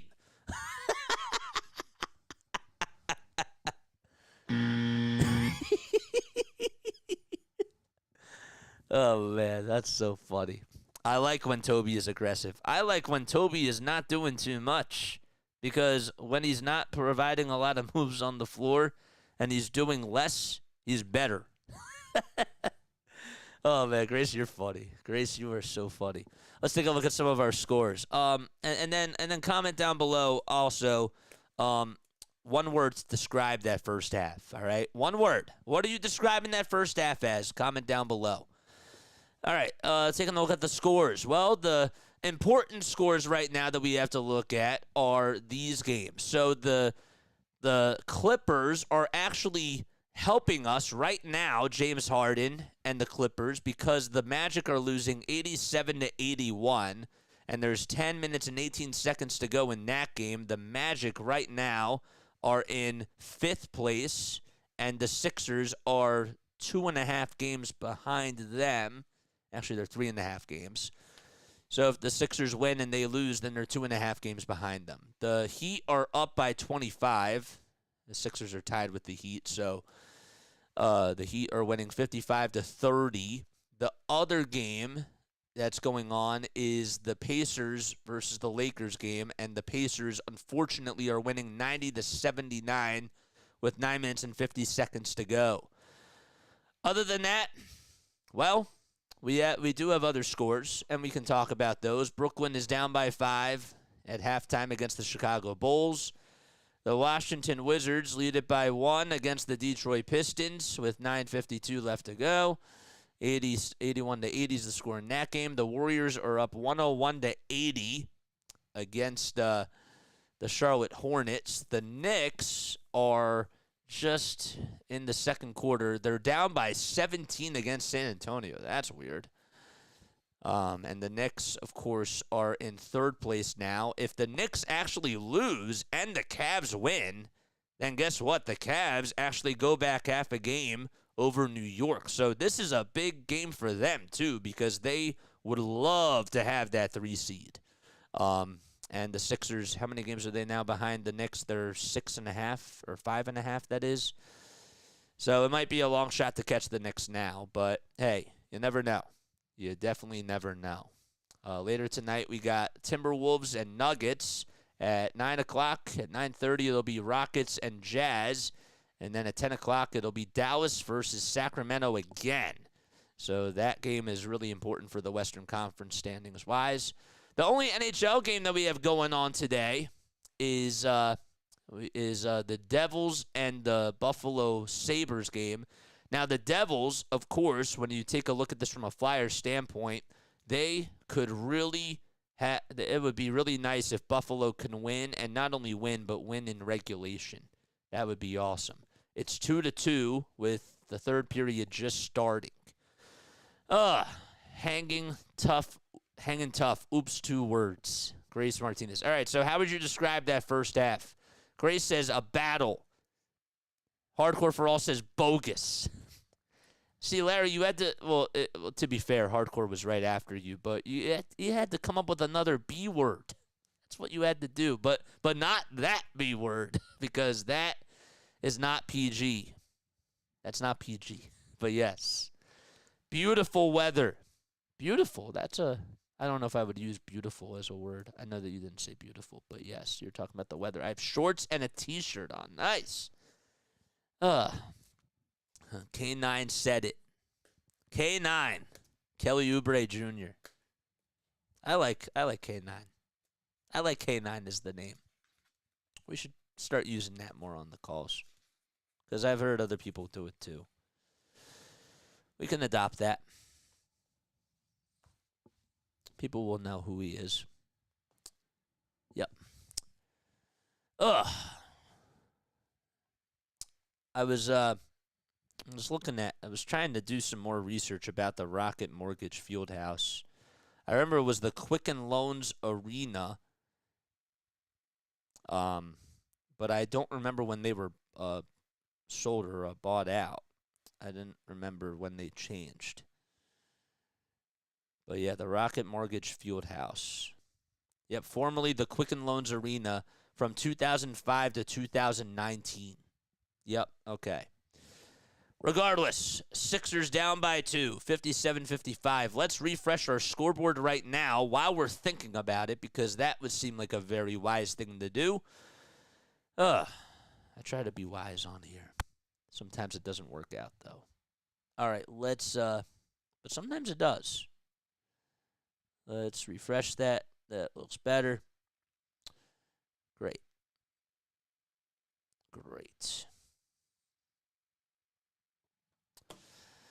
Paul Reed at 12 points, 2 blocks, 1 steal, and 5 rebounds. The Cavs have had 17 assists on 22 made field goals. Can you believe that? Same here in South Florida. All right, so we start off the second half. Sixers will have the rock as they go now from right to left because they lost the tip-off. Maxey gets it in between the circles, hands it off to Lowry. Lowry catches, pump fakes, puts up a 3, and he can't hit it. I thought it actually went in, but it did not. It hit the front of the rim, and here is Donovan Mitchell with a 3 on the other side, and he can't answer back. Lowry with the rebound, leading the charge on the other end. Lowry hands it off to Bamba. Wide open 3 straight away. Yes! Oh, Mo Bamba able to hit a 3, and he puts the Sixers up in front by 1. Dallas, what's up, Dallas? How you doing? What is good? Here's Garland again over on the near wing. He'll dribble it down low, and he'll find Evan Mobley. Mobley going toe-to-toe with Harris here. 4 seconds left on the shot clock. Harris trying to play good defense, and it was good defense, but Mobley just got the baby hook and provided the better offense as he executed better.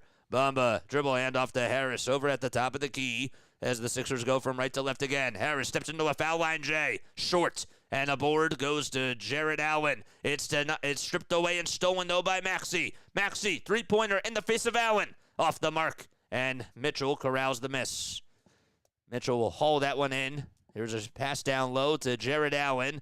Allen to a wide-open Mobley. Mobley got the pump fake, and Mobley goes up with a 2, and Bamba's the one that fouls him, so Bamba could not really play some good defense there as he was trailing behind Mobley. He knew, I actually could see it coming, that Mobley was even going to pump fake the 3, and then just whizzed by Bamba, and Bamba just had to foul him, and I guess it was a good foul. It was just not a good defensive play. Evan, tonight, 4 points, 7 rebounds, and 3 assists.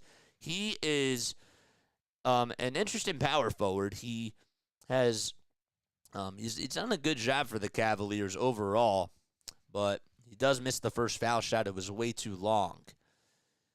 He's just I don't know. I was gonna say something, but he's he definitely means a lot to this Cavs team. He does a lot of really good things. He's 4th on the team in points per game, and also 2nd on the team in rebounds. He goes 1 for 2 from the line, 60-58, and K9 gets it over on the far wing. Bamba back behind the foul line. Handoff to Kelly Oubre Jr. for 3, and K9 can't get that one to go.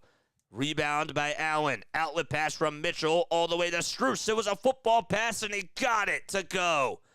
That is just beautiful. It's like Donovan Mitchell was a quarterback. He just threw a strike to home plate, if you will, and it's now 62-58. Philadelphia down by 4. Oubre on a drive to the basket. Goes up with a 2. Lays it up and in. K9 again trying to be assertive. 9:55 left to go in the third quarter. Garland bouncer to Allen, and Allen can't get that friendly bounce to go. Harris will dribble it inside. A kick out to Lowry over on the far wing, over towards the right. Lowry dribbles down the lane. Now will dribble around the timeline. Finds Harris. Harris pump fake. Will take on Garland, and another dribble handoff to Maxey. 5 on the shot clock. Maxey, unselfish. No-look pass to Harris for 3. Oh, man, and a no-look snake eyes assist by Maxey. And Harris knocks down 3-point shot number 4. That is unbelievable. Maxey didn't even have to look, and he knew exactly where Harris was. Allen on the other side throws it down. He got a wide-open lane, and it's a 1-point game. That is crazy what Tyrese Maxey just did. Harris gets it over on the near wing, and he'll dribble it out towards the logo. Steps in between the circles. Harris to Bamba on the near corner, and Bamba will dribble it back out and pass it to Lowry. Lowry to Harris. 5 on the shot clock. Harris at the top of the key, and he'll try to get double-teamed. 2 seconds left. He has to go up with a little prayer. It's up, and it's just a little short. Allen got the rebound. Not a good shot. Not a good play. Not a good possession. 64-63. Mitchell on the near side. Handoff. He'll swing it out to Darius Garland. I don't know why I said handoff there, but it was a long handoff, if you will. In the air, probably. Garland, 3, bang. Oh, that's a stab in the heart. Darius Garland got there.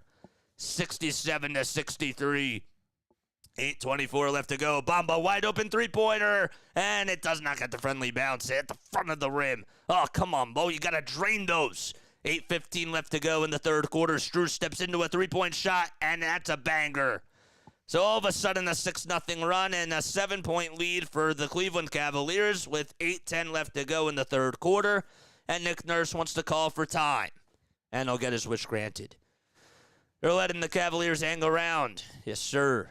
Good call, JJ. I like that. Bo knows. A strike to home plate. I like that. That's cool. Throws a strike to home plate. I think I should use that analogy every once in a while. I like that one.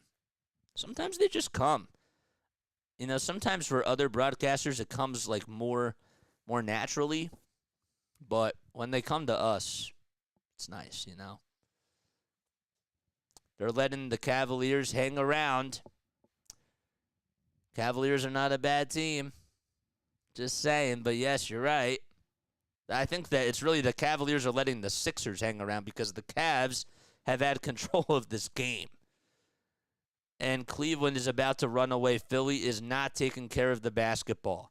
But see, here's the thing, Snowman, because if you tune into these things, this is what happens. And this is totally a Sixers thing. They start off cold in the third quarter, and then Nick Nurse calls that timeout, and poof, they're up. That's how it goes. I immediately thought of the old commercial. Snowman, hello. What's up, man? What's going on, guys? Hit that thumbs up button. Hit that subscribe button. Come on, man. Algo Gang, please do your thing. Tell other people to come on here. We are live for every single Phillies game. We're live for every single Sixers game and Eagles game as well. I hope that you're all doing well. Philadelphia down by 7 points as the Cavs have gone on a little run, a 6-0 run that is. We have a scoreboard update. The Magic are up by 3 against the Clippers, and the Pacers are up by 9 against the Lakers. The Sixers could use some help from both LA teams, the Lakers and the Clippers. And, of course, the Miami Heat, they're up by 34. They're up by 34 in halftime to the Portland Trailblazers. That is crazy. Portland this season is 19-54, and Bam Adebayo has 18 points, 6 rebounds. Terry Rozier has 14 points. And, yeah, it's been just a blowout of a game. They're getting a lot of points from their bench. Zag score? Your Gonzaga men's basketball? I don't know. I'll give you March Madness scores. NC State is up by 8 against Marquette in the second half. Wow. 4:35 left to go. More on that after the break. So the Sixers are out of the timeout. Oubre gets it. He hands it off to Maxey. Pulls up for a 3. And Maxey, it bounces 3 times, and Bamba actually got the rebound. Bamba, handoff to Lowry for 3 on the near corner. Bullseye! Jackpot for Kyle Lowry.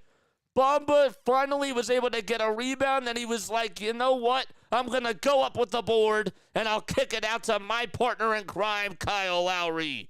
70-66. And we do have a whistle called on the other side. It'll be on the Sixers. With 7:37 to go, it was just a foul on the floor. That was just a nice play. They tried to draw up a play for Tyrese Maxey, and it was a good draw-up out of the timeout. The Sixers just could not execute. But Bamba did get the big offensive rebound, and he kicked it out to Lowry for a tray, and he got it. Strus with a tray himself, and he answers back. Oh, darn it. He really just is a sniper against the Sixers. He's just, every time he's out there, he's just one of the key cogs that's in a system that's just able to make shots. Just crazy. 73-66. Bamba will hand it off to Maxey. Maxey being guarded heavily by Garland. Got to give him credit for the defense he's played tonight. Garland playing defense. Maxey being unselfish. Finds Lowry again for a 3. Bang! Kyle Lowry with a 3. Strus trying to answer back on the other side. And Strus could not get it. It goes into bounds. And it was last touched by Max Strus. He knew it was off immediately. Had to run for the rebound. But Kyle Lowry able to provide a 6-point scoring run for Philadelphia. Harris hands it off to Oubre. Oubre at the top of the perimeter. Dribbles with the right hand. Now crosses over towards the left side. He backs up. He passes it to Harris. Harris over at the foul line. 8 on the shot clock. Handoff to Lowry. Lowry inside to Harris. Harris spinning. Kick out. Lowry. One more to Oubre for 3. It goes in and out. And Allen is the one that got the rebound. I thought maybe Oubre was going to get it. I was like, oh, man, we have a good call here. We got things going. Come on, K9. You got to execute. 6:25 left in the third quarter. Mobley, kick out to Mitchell for 3 on the far wing. No. Bamba, rebound. That was over on the left side. And Bamba doing a good job at crashing the boards. Maxey thought about taking the 3 off the dribble. Handoff by Lowry. He'll take it all the way towards the lane. He's had a bad shooting night, but goes up with a shot. And that goes in. He was being heavily guarded again by Darius Garland. 73-71, 6:02 left to go in the third quarter. We're just heating up. Allen gets it. He'll go up with a Euro step, and he's fouled immediately with exactly 6 minutes to go. Mo Bamba just got called for the reach in the act of shooting. But, man, Kyle Lowry coming out with some big splashes. And Mo Bamba, got to give him credit, too, for getting some big offensive rebounds and also some nice box outs as well. There you go. Sometimes you just got to feed the hot hand, or you just got to take a chance and just go with whoever's hot, and Nick Nurse had that, so that was correct. So the Sixers, I believe, are going to challenge this because they said this will be an official review. So there's no – I don't think that there's any foul call here, but it was to see if it was last touched by the Sixers or not. One of the refs, I thought, signaled a foul call. Sometimes it's really hard because they're not fully in the shot. But, yes. So let's see. Let's look at this. I don't know. Very uncharacteristic, our entire bullpen. John Clark, you can tweet out anything Phillies. That's totally fine. I'm calling a Sixers game, John, and I love you, John. John, you're the best. John covers Philadelphia sports like no other. But, man, if there's one thing I care about right now, it's my Philadelphia 76ers. and my Philadelphia Flyers. Phillies will be on tomorrow. We'll be okay. Joel makes a mockery of Jay Allen. Yes, he does. And it's not Josh Allen. You can't get that confused. Josh Allen, that's the wrong athlete. It's Jared Allen. Goes Sixers. No, he was out. Who was out? Bo nose roll. Who was out? Oh, Bo got out. What's up, Dallas? I said hi to Dallas. I can say hi to Dallas again though because I like saying hi to Dallas. Hi, Dallas. You're the best. Shout out to Dallas. Shout out to the Mod Squad. Look at all this, man.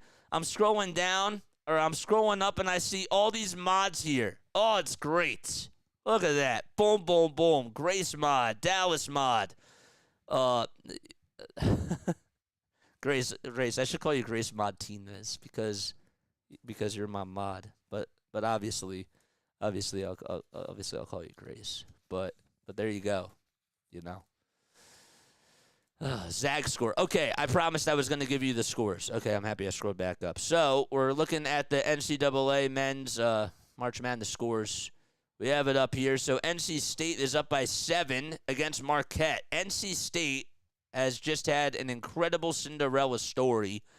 They're up with 3:39 to go in the second half. Gonzaga is down by 8 to Purdue. Purdue, they're 31-4. They were ranked first in the Midwest region. This is the Sweet 16. And then Duke takes on Houston tonight at 9:39 p.m. Eastern Time. Creighton will also be in Tennessee, or actually be in Missouri, taking on Tennessee at 10 p.m. as well. It's a wrench chat. Okay, we can change it. It's a wrench chat. Nothing but wrenches. I love that. We can change it.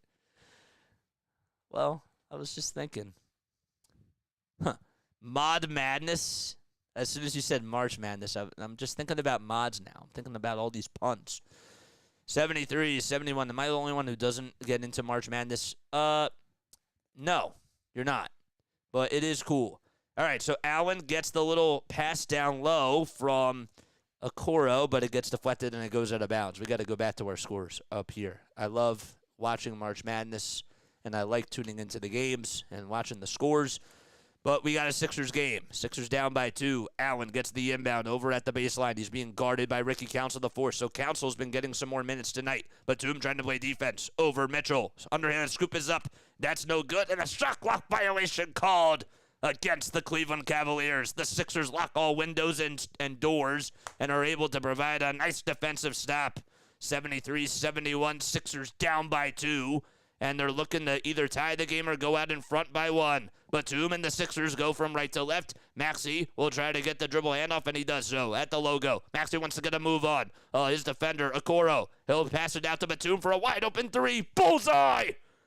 Nico Batum able to hit the tray, and the Sixers up for the first time in this half. 74-73. This is what they do. 5:20 left to go. All right, so Okoro to Mobley down low, and a foul called on Philadelphia. 5 minutes and 18 seconds left. And how about this? The Magic are down by 1 with 1:45 left to go in the fourth quarter. We're keeping our eye on that game as well. And the Pacers, they're up now by 19, so they're probably going to go on and win. Sixers obviously have to win if they want to still stay involved in that 6th seed. So they're up by 19 with 2 minutes to go. 74-74 is the score out here in Cleveland, Ohio. 5:18 to go. Mobley gets the inbound pass at the top of the perimeter, and Mitchell tried to come off a little screen, and he does, but he'll pass it back to Evan Mobley. Mobley goes down low, and he's able to get the baby hook to fall, and that'll make it 76-74, and the Sixers down by 2 again. Evan Mobley not with too many points tonight, but he's been very fluid with when he does score. Lowry goes in, gets a little pump fake, and he's fouled. He'll go to the line for one more. Lowry just leaned right in and was able to put up a 2, and he just said, I'm going to go to the line for one more and provide a veteran move on you, Isaac Okoro. That's what he does. Just a nice play. Lowry in this quarter has been really going off for the Sixers and now leads the team with 16 points. So the fact that he has, he has 15 now. Now he has 16 because this is ahead. But regardless, Lowry has been an absolute difference maker. And that shot is up and in. There we go, 77-76. So Mobley gets it. He'll pass it to McGill, that is. So Merrill, that is. Merrill tries to find Mobley again, and Mobley gets called for the offensive foul. Oh, he leaned right into Paul Reed, and Reed took one for the team and was able to provide a little spark off the bench. Niang actually had it, and he tried to pass it to Mobley from wing to wing, and Mobley just made some bad contact with B-Ball Paul, and the Sixers have the momentum going on their side. 4:40 left to go. All right, so Allen leaves the game right now, and Mobley steps in. Allen comes in for Mobley. Vice versa. 4:30 left to go. Maxey gets it. 8 seconds left on the shot clock. Maxey trying to find Lowry. Lowry, wide open three with a lot of space. No. Offensive rebound by Philadelphia as Buddy gets it. Niang had it, and Niang just could not hold on to it. He had to hold on to his motion, could not do so. Maxey goes into the lane. Runner, it's up, and it's in. You can keep him cold in the first 2 quarters, but then he eventually erupts like a volcano, and that's Tyrese Maxey, number 0 being the hero.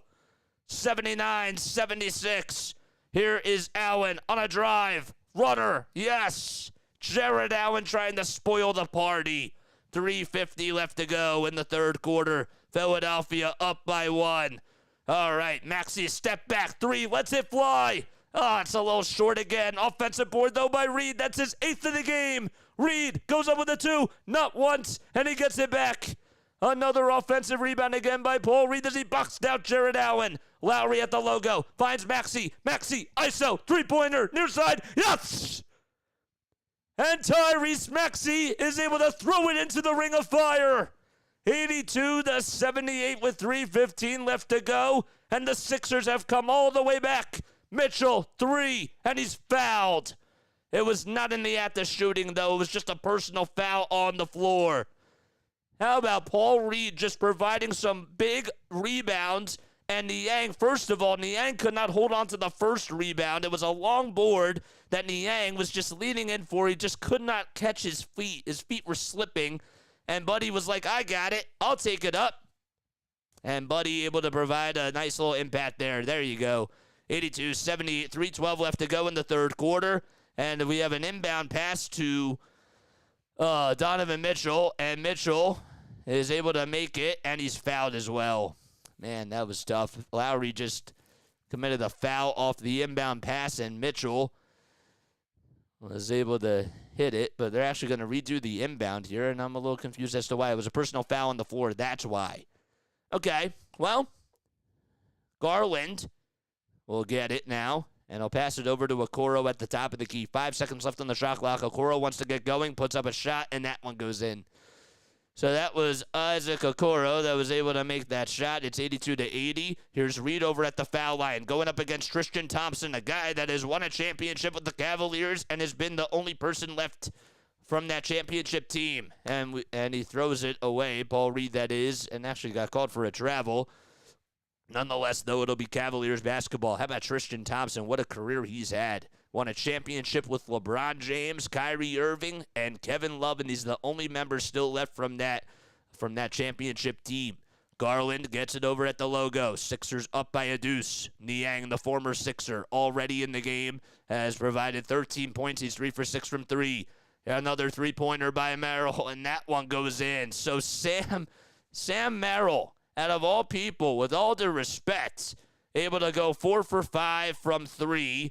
And this is a guy who's only averaging 8 points per game. 83-82. Maxey and the Sixers have it as they're down by 1. 2:15 left to go. Maxey gets double-teamed by Thompson and Mitchell as well. Puts up a 2, and it's just a little short again. Rebound goes to Garland. Darius Garland will kick it out to Niang. Niang goes into the lane, goes up with a 2. Oh, my gosh, how could you not stop him? You couldn't even put a body on him. It's 85-82, and George Niang just having his way. So now the Sixers are just making some careless mistakes. 1:45 left to go. Screen gets hit by Batum. And speaking of careless mistakes, we have an 8-second violation called on Kyle Lowry. So Batum tried to set a pick for him over at the logo, and barely his foot touched the half-court line, and therefore that's a backcourt violation. 85-82 because he had full possession of it as well, and Nick Nurse not happy. Let's see again. Let's look. No, that's not a backcourt violation. Lowry gets called for offensive foul there? They just changed the call. 85-82. All right, so the Cavs have it. Darius Garland with the rock. Gets the ball picked, and it goes out of bounds. It'll be Sixers ball. 1 minute and 35 seconds to go. So back-to-back turnovers by both teams. A game of Butterfingers in the game of basketball. 90 seconds to go in quarter number 3. Maxey in between the circles, being guarded again by Okoro. Garland trying to play defense, and Maxey throws it away. It actually went off the hands of Council, and Council just could not hang on to it, and it goes out of bounds towards the near sideline, and there's another turnover. 3 straight turnovers by both teams combined. 85-82, 1:15 left to go in the third quarter. Garland gets it over at the logo, hands it off to Niang. Niang to Thompson at the top of the key, being guarded by Paul Reed. One more to Merrill for another 3, and he's human.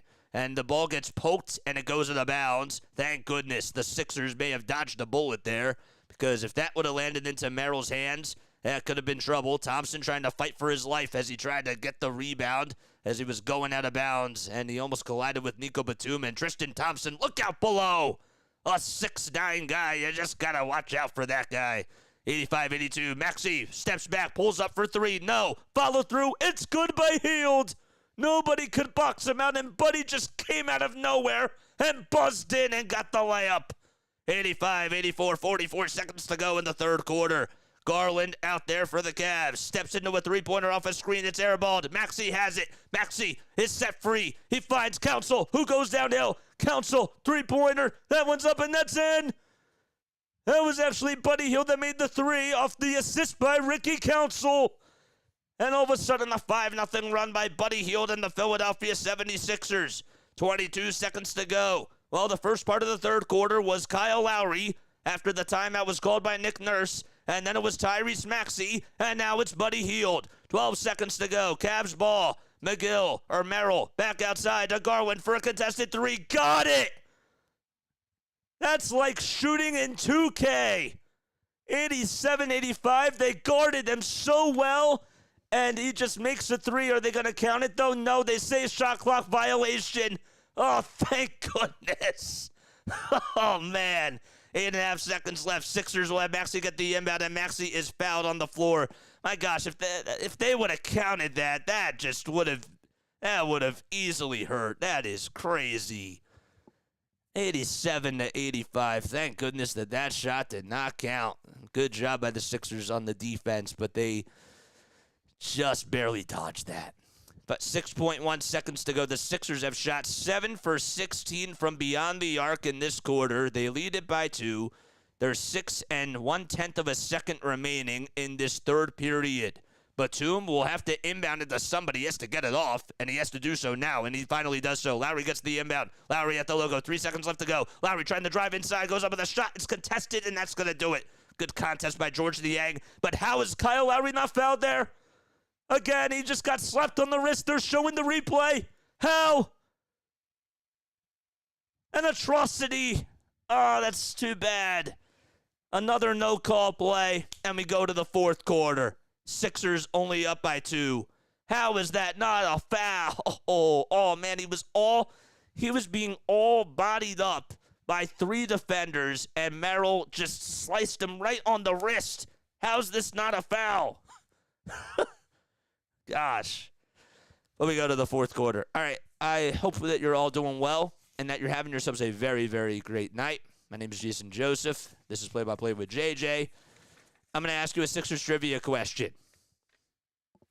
And I'm going to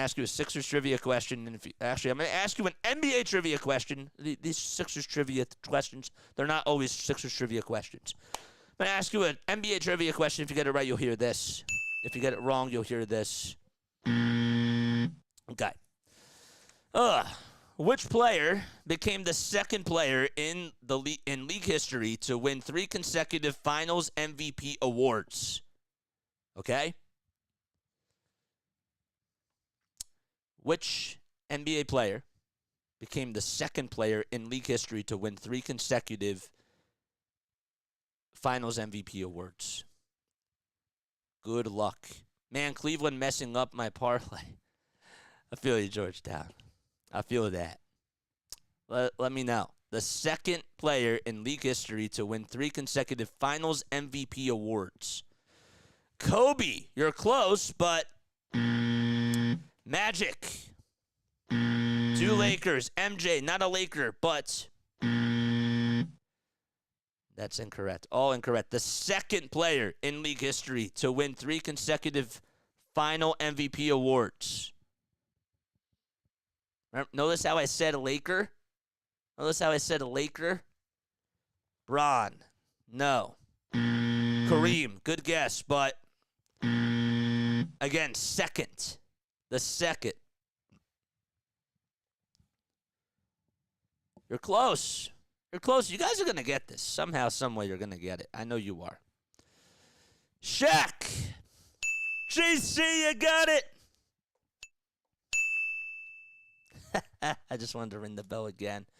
The Clippers won. Let's go, baby. Oh, that's great. The Clippers helped us. And now if we win tonight, then we're 2.5 games behind the Magic. So that's great. That is worth celebrating. Love that.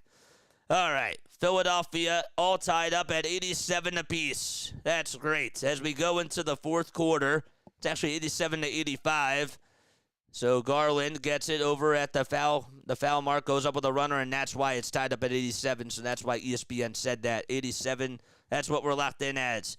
11:38 remaining in the final frame.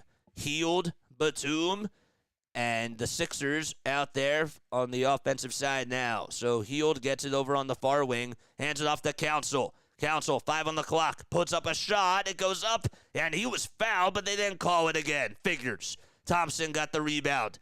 And here comes Garland down low, goes up with a 2 and 1.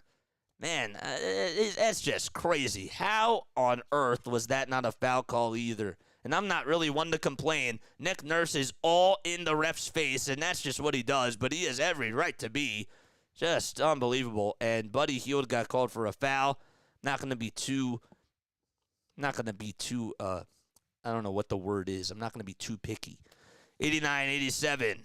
And Garland is able to make it a 3-point game. 90-87 is the score. And we're 44 seconds into this final quarter. Actually gets it over at the logo. Hands it off to Council. Council on a drive to the basket. Lays it up and in. Ricky Council the fourth. Or that was actually Buddy Hield that was able to get it. Buddy and Ricky both wearing bandanas, or their headbands tonight. Garland will kick it out to Thompson. Thompson's floater is up too strong. Batum with the board. And Maxey with the rebound, or with the pass. Maxey got the pass. He dribbles over towards the right. Maxey in the lane. Foul line jumper. Connects. Oh, boy. Tyrese Maxey is hot, and he is hotter than a stove right now. So Tyrese was just shooting 2 for 12 from the field, and he's now 6 for 21, but he's been making more shots down the stretch here. Niang catches, lets it fly, and knocks it down from way downtown. George Niang is now 4 for 7 from 3, and he has been a Sixers assassin. 93-91. Maxey over Merrill, and he'll try to dribble over him. 10 seconds left on the shot clock. Batum sets the screen. Maxey decides to use it. Maxey will try to hand it off to Batum. Wide open 3. It's up, and in. Garland came at the last second, but he still couldn't block it anyways. Tyrese Maxey now with 8 dimes. 14, 8, and 2 for Tyrese Maxey. Garland with the rock. He has 12 points and needs 1 more assist to get a double-double. Sixers and Cavs both shooting 45% from 3. The Cavs get it knocked loose from Council, and it goes back into the hands of George Niang. Niang scoops it up, can't get it. Council tries to get the rebound. It goes out of bounds, and it'll be Cavs ball.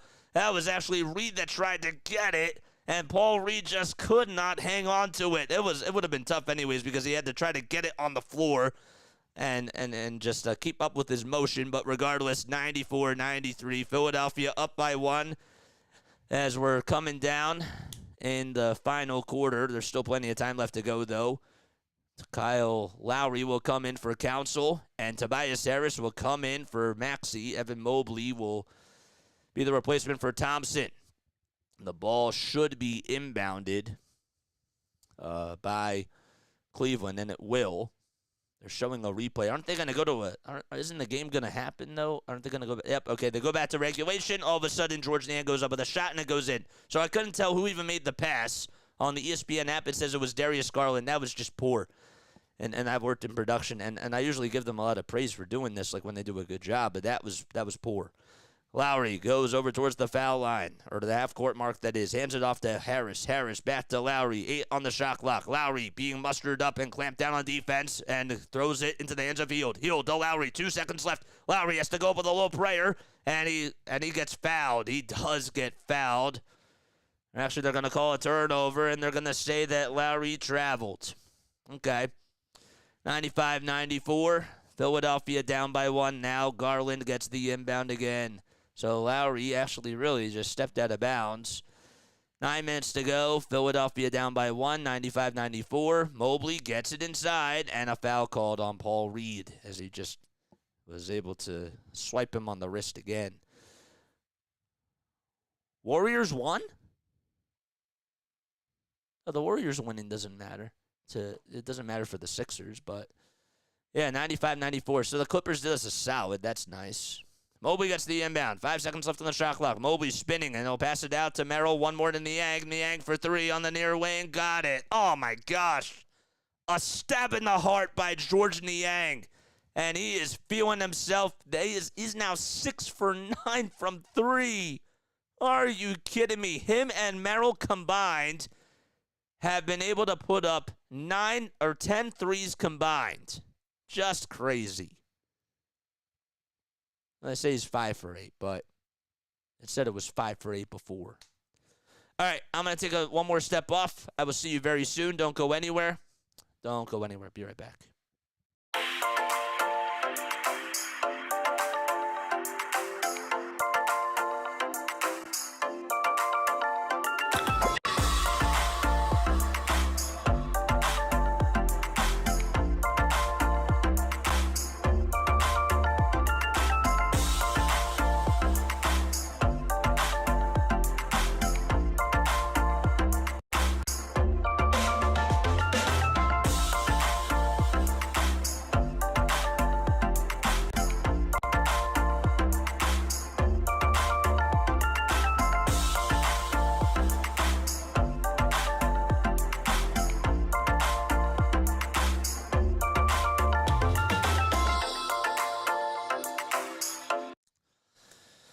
Well, what a game we have here. Sixers started off strong in this fourth quarter, and, well, George Niang continues to be a problem as the Sixers just can't close out on him. I don't understand why. He's getting so many wide open looks. He clearly has a hot hand. And it's funny because you would think that in this type of a game that Donovan Mitchell would be going off and that Darius Garland would be having a good game. Now, Garland has 12 points. He has 10 assists, but it's been quiet for him. This is a guy who's one of their best scorers on the team. Their top players are just not really playing up to par, and yet it's been the role players in the bench that has been doing their job. Niang has 23 points. Merrill has 13, and that's the difference in this game. So, stuff. I wish his minivan would get a flat tire. Look, when he was with us, I still liked him. I thought he was a good three-point shooter, but it just didn't work out, you know. Sixers need athletic guys that can actually play defense and that can actually, like, hit shots. And even though Niang hits shots, with all due respect, his athleticism is not up to par with what NBA players we needed. So, Donovan wasn't a Sixer. We always get roasted by Sixers. No, I said George. I said George, or did I say Donovan? Maybe I did. If I did, I do apologize. I've had a lot of fumbles today. That's because my brain has not been fully working. 8 minutes and 14 seconds to go in the fourth quarter. Sixers have put up 14 offensive rebounds, and yet they're down by 4. The Cavs have only had 2. Harris hands it off to Tyrese Maxey. Maxey goes into the lane and is met by Garland. Garland's played good defense on him. We mentioned that before. Sixers looking at a 2-3 zone. Maxey, step back, fadeaway jumper, and he can't get the friendly roll. Good contest again by the Cavs. Man, they have done a good job at staying on him and guarding him tonight.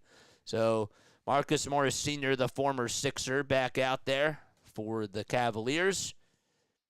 And it's 8:03 left to go. He's the one that got the defensive board. George Niang goes into the lane, and he'll be fouled. That was actually a personal foul called on Kelly Oubre Jr., and now Donovan Mitchell will sub on in. Mitchell with just 10 points and 7 assists, and again, a guy who's 27 years old, averaging 27.5 points per game. You look at how he's been doing this season. He's been a pretty solid player. He had a 40-point game not too long ago, and was also able to put up 31 points on February 27th. Even though he's coming back still from an injury. 7:50 left to go in the fourth quarter. The inbound will go to Mobley, and Bamba gets called for the shooting foul. So the momentum not going on the Sixers side. It's 98 to 94, and 7:50 left to play. Merrill will replace Max Strus, and Mobley will make the first foul shot to put the Cavaliers back up by 5. Just saw this, that the Rocket Mortgage Fieldhouse, it has a capacity of 19,432. But it broke ground on April 27th of 1992, and the cost of the construction was $100 million. And that would be $206 million in today's money. 99-94. There was 7:35 left to go in the fourth quarter. Mobley did not make the second foul shot. Sixers have the Rockets, a 5-point lead. Oubre goes up, tries to scoop it in, and Oubre gets denied and rejected by Evan Mobley, who comes up with a big defensive rebound off the block. Three-pointer by Morris Sr. Splash. And now an 8-point lead, 102 to 94, with 7:12 left to go in the fourth quarter. Harris wants to try to pass the rock to somebody, and I'll hand it off to Oubre over on the far side. Oubre to Maxey. Maxey, one more to Lowry. Lowry dribbles around the lane, thought he was going to take a shot. Maxey gets it back. Maxey back to Lowry, contested 3. Oh, it's good again. 102 to 97. And Kyle Lowry able to knock down another 3. Lowry from downtown today, 4 for 6. Just absolutely wild. A three-pointer. It's off the mark and clanked by Donovan Mitchell. Merrill with the offensive rebound. And here we go, 6 minutes and 31 seconds to go. Niang goes up with a shot, and goaltending is called by Mo Bamba, that is. 6:28 now to go in the fourth quarter, so they'll give George Niang the bucket. He has been going off tonight, and in this fourth quarter has really just been the killer and the Achilles heel for this game in Sixers terms. 6:20 left in the fourth quarter. Lowry, Maxey, Bamba, Harris, and Oubre out there for Philadelphia. Bamba will hand it off to Lowry. Lowry with a drop-off pass to Bamba down on the block. Lowry puts up a 3 off the pass by Bamba again. No good. And another defensive rebound by Mobley and the Cavaliers. The Sixers have been knocking on the door, but the Cavs will just not let them in. Mobley left wide open, thought about taking the 3, but it'll just go inside against Bamba. Bamba playing good defense, goes up and down a second time. It's swatted away by Kelly Oubre Jr. 5 on the shot clock. It goes out of bounds. So Bamba able to provide the first block. It wasn't as big, and then Oubre just came from behind and slapped it out of his hands.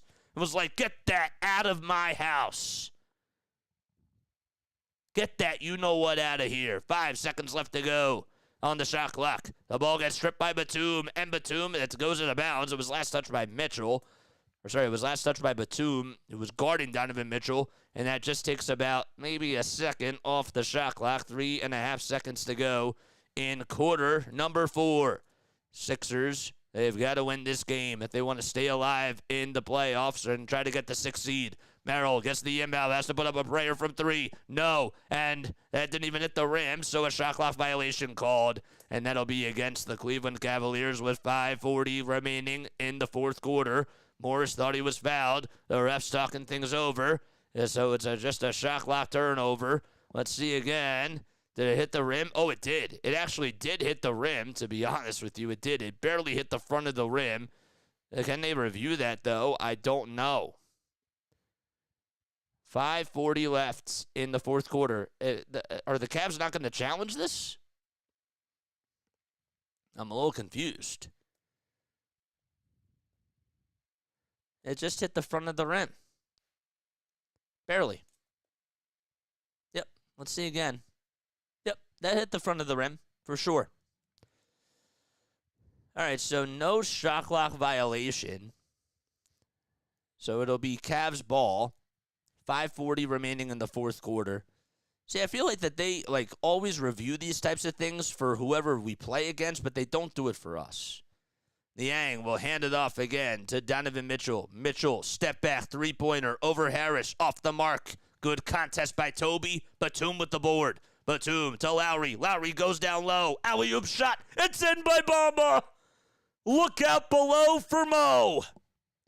And a 5-point game. The Sixers putting on a show. It's Kyle Lowry and Mo. Merrill, step back, Trey. No. Harris got the rebound and almost got behind him.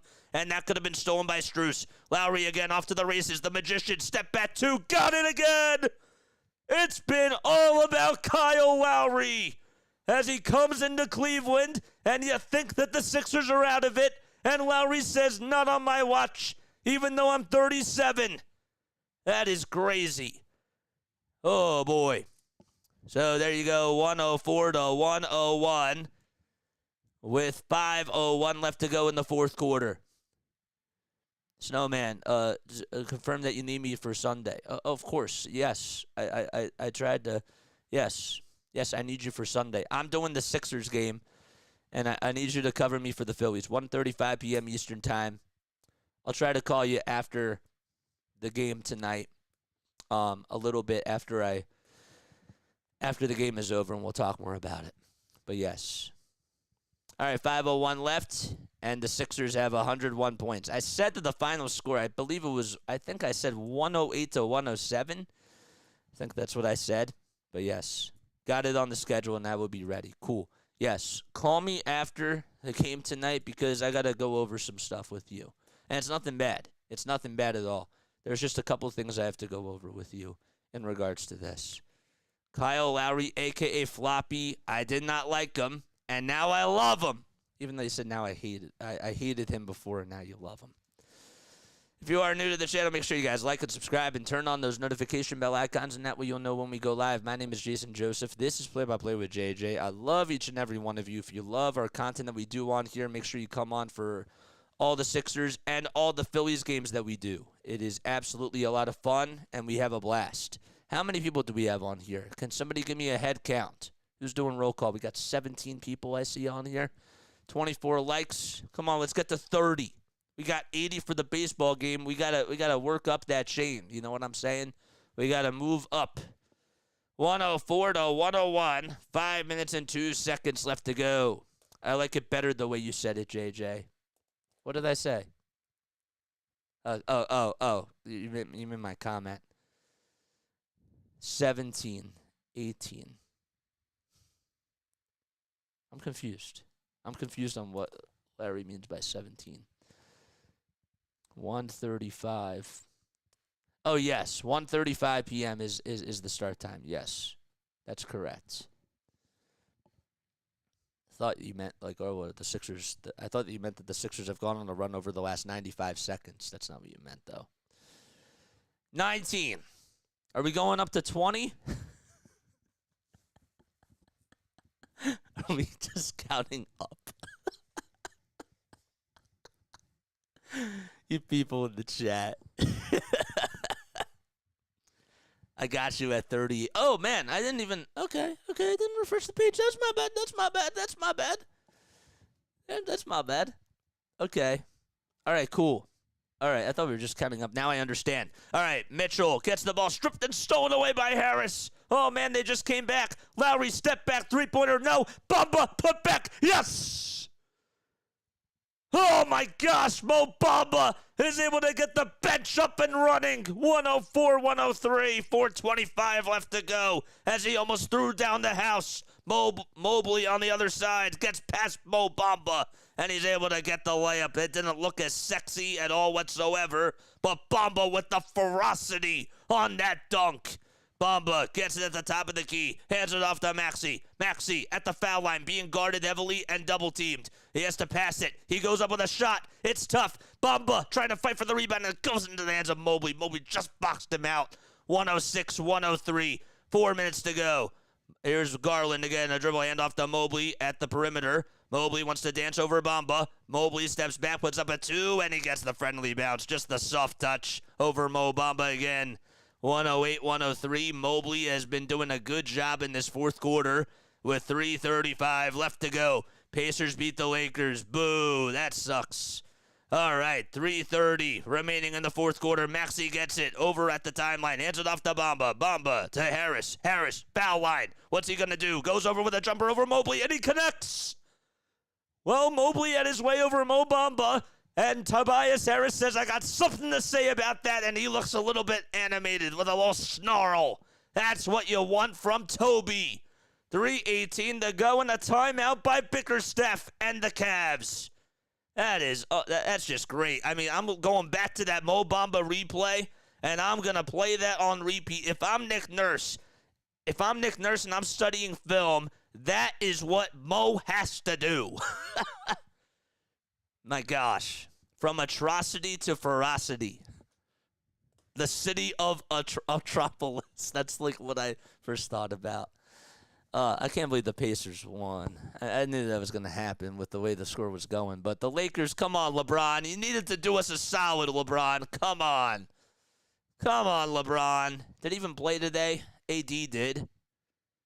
Yeah, LeBron played too. 16 and 10, 35. Come on, we needed you to win, bro. We needed you to win. No, don't know. Pacers, yeah, they beat the Lakers from atrocity for ferocity. Well, I answered it. Yep.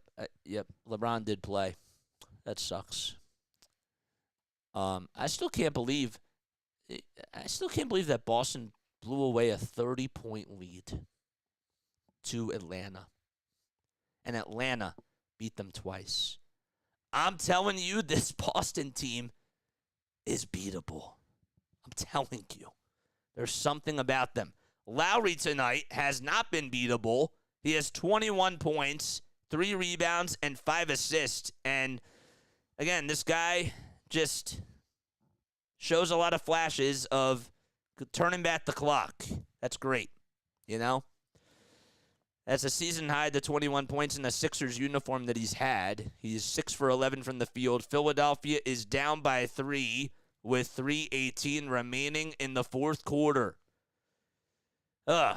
We have a lot of people on here. Make sure you guys like and subscribe. Turn on the bell icon, and that way you know when I go live. 108-105 Sixers lineup. Harris, Bamba, Lowry, Maxey, and Batum. And the Cavs will have George Niang step back in for Marcus Morris Sr., and that is what you're going to need if you're them, because he has the hot hand. Maxey and Harris back out there for Philadelphia. Harris just made a nice step-back jumper from the foul line. 3 minutes and 18 seconds to go. Still plenty of time, but we're coming down to the wire. Fasten the seatbelts. Niang will inbound it to Garland. Garland gets past the logo as the Cavs go from left to right. That is, Garland works around the screen, rolls it to Mobley. Mobley goes inside, and it's blocked by Bamba.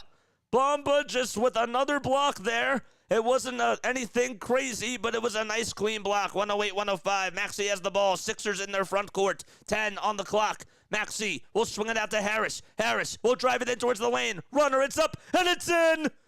Toby with 2 buckets in a row down the stretch that have come up big. 108 to 107. Tobias Harris has been going off like a stove. 21 and 7 for him.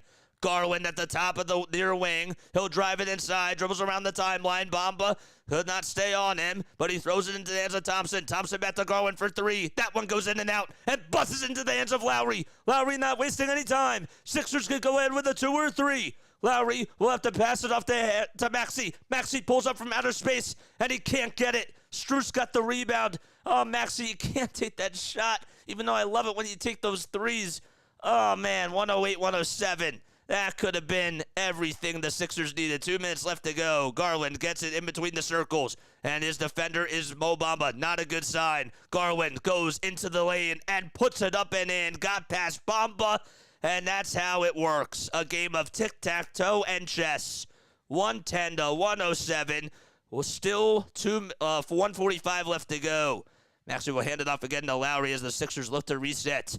So there's still plenty of time left, but the Sixers could use a bucket here. Harris catches, lets it fly from 3. No, Batum tips it to Maxey. Maxey inside the Bamba, and an alley-oop jam again. Mo Bamba providing some points down the stretch, and who would have thunk? It's 110-109. This Cavs team is keeping the Sixers in it now. 16 offensive rebounds by Philadelphia, and less than 90 seconds to go. Garland will have to hand it off to Mobley. Mobley back to Darius Garland. Garland dribbles around the lane, goes up with a teardrop and an alley-oop jam over Evan Mobley. Oh my gosh, 112-109 with 1:15 left to go. Seatbelts still fastened. Sixers down by 3. Lowry gets the inbound. He'll take it all the way towards the logo with 1:05 left to go. Tyrese Maxey in this ball game has had 12 points and 11 assists. And here comes Lowry down low, trying to take on Garland. Goes up with a turnaround jumper. That one's up, and that one's in again. It's been the Kyle Lowry McBucket show. And the Sixers down by 1. 52 seconds to go. 23 by Lowry. 7 in this quarter alone. Boy, they could use this win. 45 seconds left. The ball gets swatted away from Garland into the hands of Maxey. Maxey off to the races. Left. It's good. Oh, man, what a steal on the other side by the Sixers out in transition. They're up by 1. 35 seconds to go. 113, 112. Garland at the logo. He'll kick it out to Mobley for a wide open near corner 3. Got it. Oh, man. That was on the right side, and a timeout called by the Sixers. 28.2 seconds to go. Shot clock not unplugged yet, but the Sixers have one more timeout to burn, and they'll take their second to last one. Oh, the Sixers played extraordinary defense down the stretch. Maxey made an incredible layup over Mobley. I don't know why I'm getting wrapped up with Mo Bamba and Mobley. Now I understand why, but that's just crazy. I want a buzzer beater, says Larry. I just want to win. I need this team to win. This is a big game. They need to win. Oh, my gosh. Sixers still have 1 timeout left. The Cavs have 2. The crazy thing is that they could tie the game with a 2. If I'm the Sixers, I'm trying to go for the 2-for-1 here. And if I have to foul, I have to foul. I'm going for the 2-for-1. I'm not playing around with fire. That's what I'm trying to do. I'm going for the 2-for-1. What are you doing in this situation? Do you think that the Sixers should just let the clock melt down, or what do you think should happen? Let me know down below. I want to hear from you. All right, 28.2 seconds to go. We turned off the scoreboard because I really want to see what happens. All right, Nico Batum will inbound it for Philadelphia. 28.2 seconds left. Batum inbounds it from the near side, bounces it to Tyrese Maxey. Maxey gets over at the logo, being guarded by Darius Garland, a guy who we used to play basketball with in middle school. Lowry in the lane, handoff to Bamba, and Bamba's fouled with 18.8 seconds to go. So Mo Bamba is going to the line for the free throws of his life. Literally, this is the biggest free throws that he's probably ever had, and they're coming up right now. I'm not even exaggerating.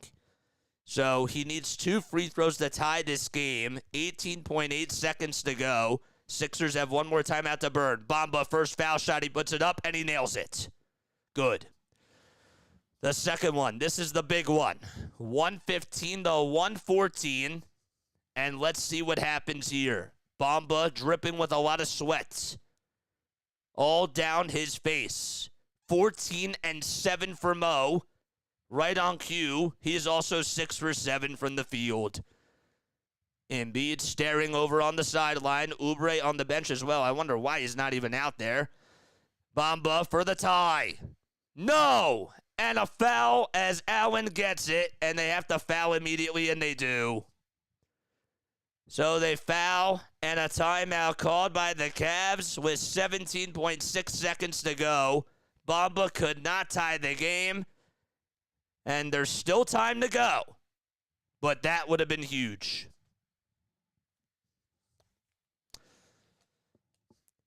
I wish he made that.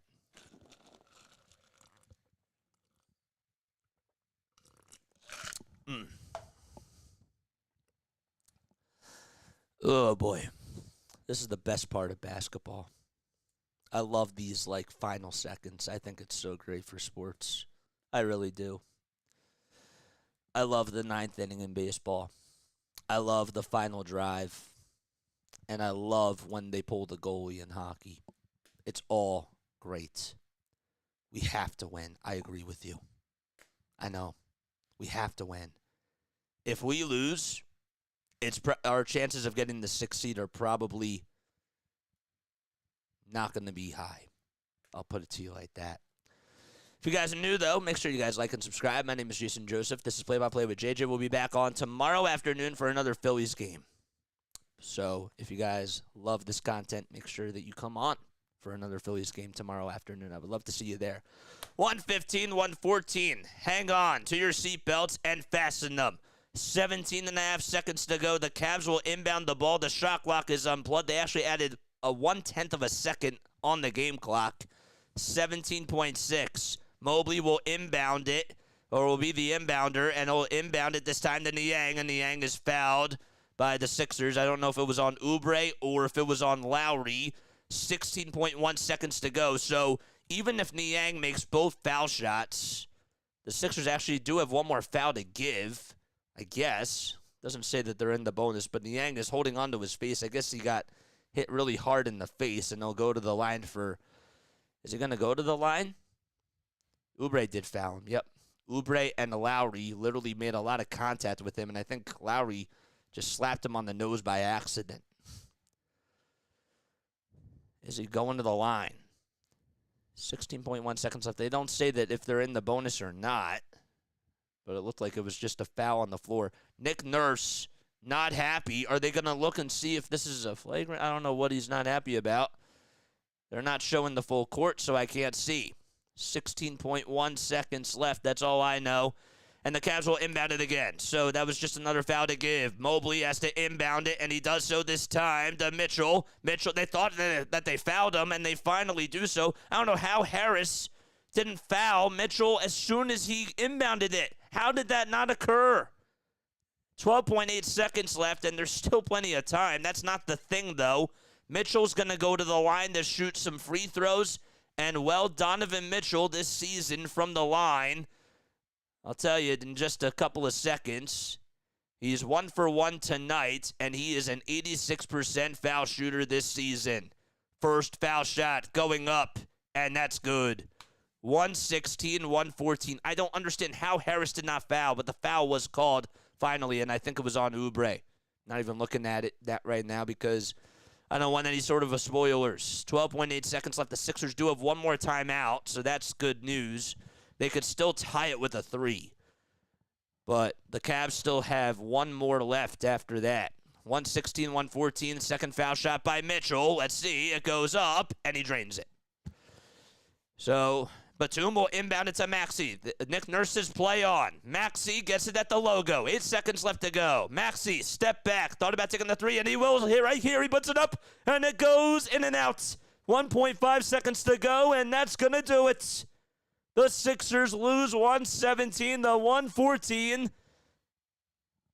And that's the final score of the game as Maxey walks off. And now we have a couple of refs coming together. I don't know what's going on here. They're going to review this to see if there's going to be any time left. Is that what it is? Because the ball went out of bounds and it hit the baseline? I don't know. I'm a little confused. So they're going to the mics. The Cavs started celebrating, and yet the refs were like, hold on.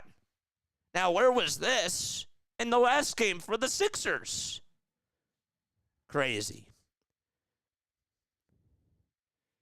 Oh, Harris may have fouled. Actually, there may have been a foul call with like maybe, I guess, a tenth of a second. Is that what that is? Bamba comes in for Oubre. I saw that. I'm so confused. I guess that they called a foul, but was it technically before the clock ended? I'm sorry, if you're Nick Nurse, I'm calling the timeout there.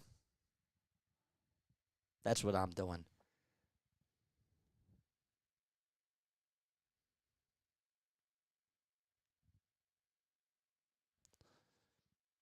All right, so they made a call here. 1.5 seconds were left. Or point. Yeah, I can't tell. I don't even have a word. 0.1 seconds were left. That's what it was. So there was, I guess, a foul called, and the Cavs called for time, according to NBC Sports. And we have a timeout called. ESPN's not even updating. Two bizarre endings, man. ESPN's not even updating. ESPN froze. They didn't say the game was over just yet.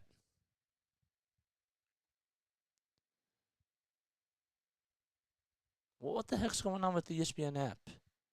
There we go. We finally get those. Those two free throws that were made by Mitchell. I get that. So literally 0.1 seconds are left, and the Cavs, all they have to do is inbound it, and they win. So in order for it to be actually official. So Mobley will inbound it to Strus, and that's going to do it. So the Sixers come up short, and they lose 117-114. I got to tell you, I know that it's not the biggest deal in the world. The Cavs did play a good game, but the Sixers could have had this one. And Maxey definitely did struggle tonight. But Nick, I'm curious as to why he didn't call the timeout there.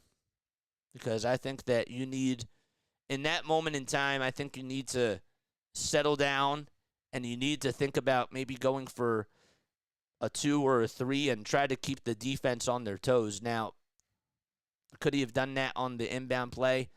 I think that they improvised there, and I understand he wants to put his trust in his players, but strategically speaking, I would have called the timeout. I'm over these refs, but to be honest with you, we didn't lose because of the refs. We lost tonight because we could not close out for some reason on George Niang. And we made big buckets down the stretch, but for some reason, Evan Mobley, out of all people, Evan Mobley was quiet throughout the whole game, and all of a sudden, he just goes off, you know? And Bamba also couldn't make the foul shot to tie the game. Mo has to make the free throws. I know that they're not always guaranteed, but that changes everything too. So, I don't know. That was a tough one. That was tough. And now it seems like play-in tournament is where this team is going to be. And I think that they have to start accepting that now.